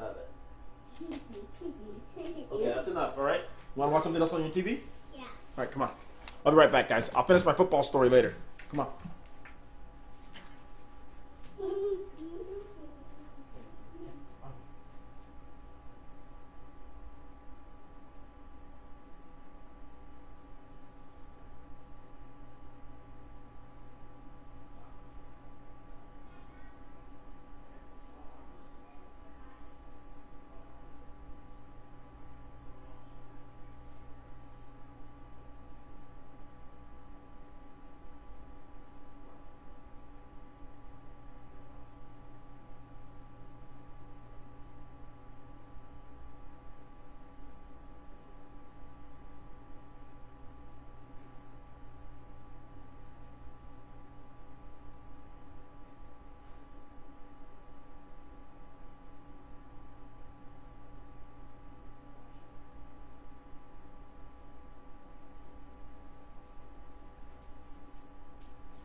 mic's off.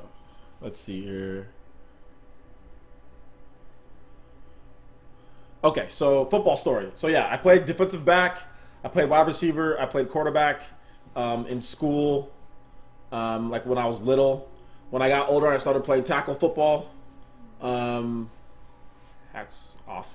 When I started playing tackle football, I got moved to running back because I was really fast. Or I'm still fast now, but I was really, really fast.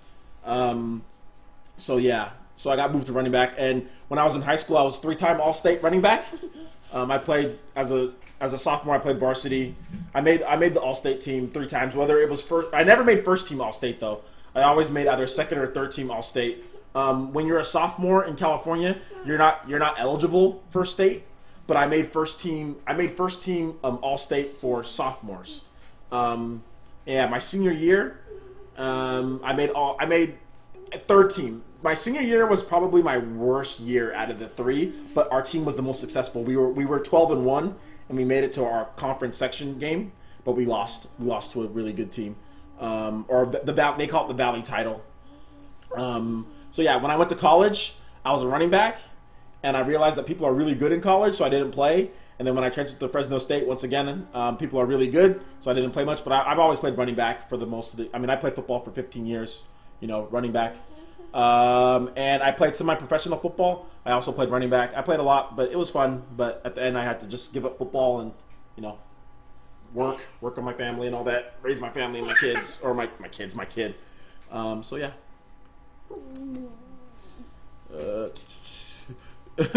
You should play in the NFL. You make yourself sound amazing.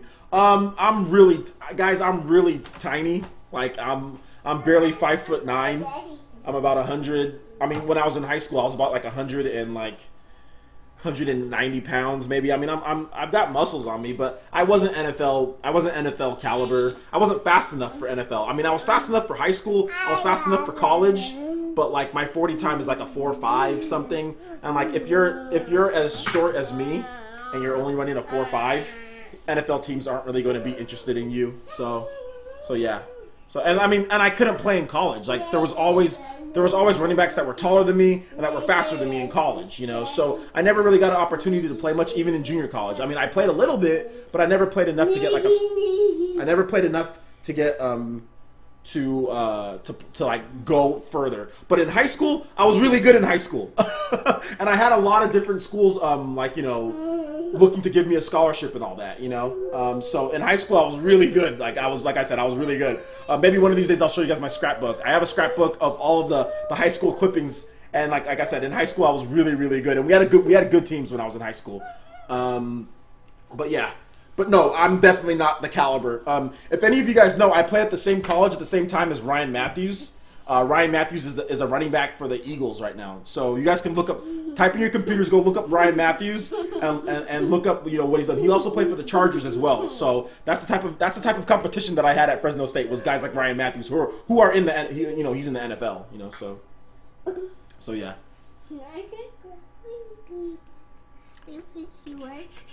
Did I ever run track? Yes, I used to run track. When I was, like I said, growing up as a kid, I developed a lot faster than everyone else. So I was really fast, and I was a long jumper. I won state in long jump when I was like, 6th grade?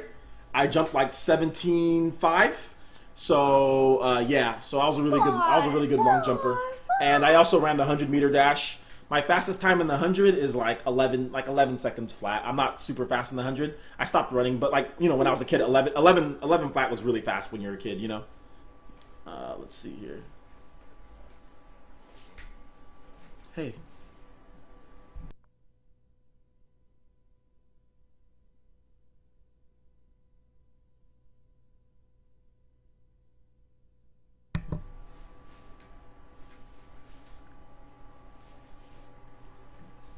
Sit down, Anime. No, you can't stand up. Calm down. Why? Okay, so I think I'm done for the night, guys. I've answered so many questions, and my daughter is going insane. She wants to play so much right now. So we're gonna go play with some toys. Thank you guys so much for coming out to the stream. I don't know if I'll have this up on my channel. It's been very long. It's been going for almost 3 hours. And why are there 228 people watching me? You guys are insane. You guys are so hyped for E3. Oh my gosh, that's so crazy. 230 people. Yeah! This is the biggest live stream that I've ever freaking had. Seriously, this is the biggest live stream. You said, you know, we should play a series of track games. Hey, shh, come down. You know, we should play a series of track games. Hey, I'm down to play games with Obi anytime he wants to play, man. And I'm ready to be bygones, be bygones. Like I said, shh, come down. I'm ready to be bygones, be bygones. So yeah. I want to say hi. I know. Goodness gracious, I've never had this many people in my stream before. But I'll be streaming tomorrow, so you guys come again. But anyway, I'm gonna go, guys. Thank you so much for you guys showing up. I really do appreciate it. I really do. Look forward to PE Arena becoming free soon. Look forward to PE Arena. Look forward to the game nights, and look forward to having fun right on this channel, guys. And like I said, please, if you guys are all subbed to anybody with the drama, please don't go, you know, stirring up stuff. Rise above the drama. Be the bigger man or woman, you know, and rise above drama. Okay, guys, don't get involved in that. Let's have a good Nintendo community, and let's show people that the Nintendo community, you know, and the gaming community in general is about games and is about fun. Don't play into the whole drama thing that people play for clickbaits and stuff. All right, man. All right, guys. Thank you so much. I'm gonna go tame this little wild one down, and you guys have a good day. Peace out.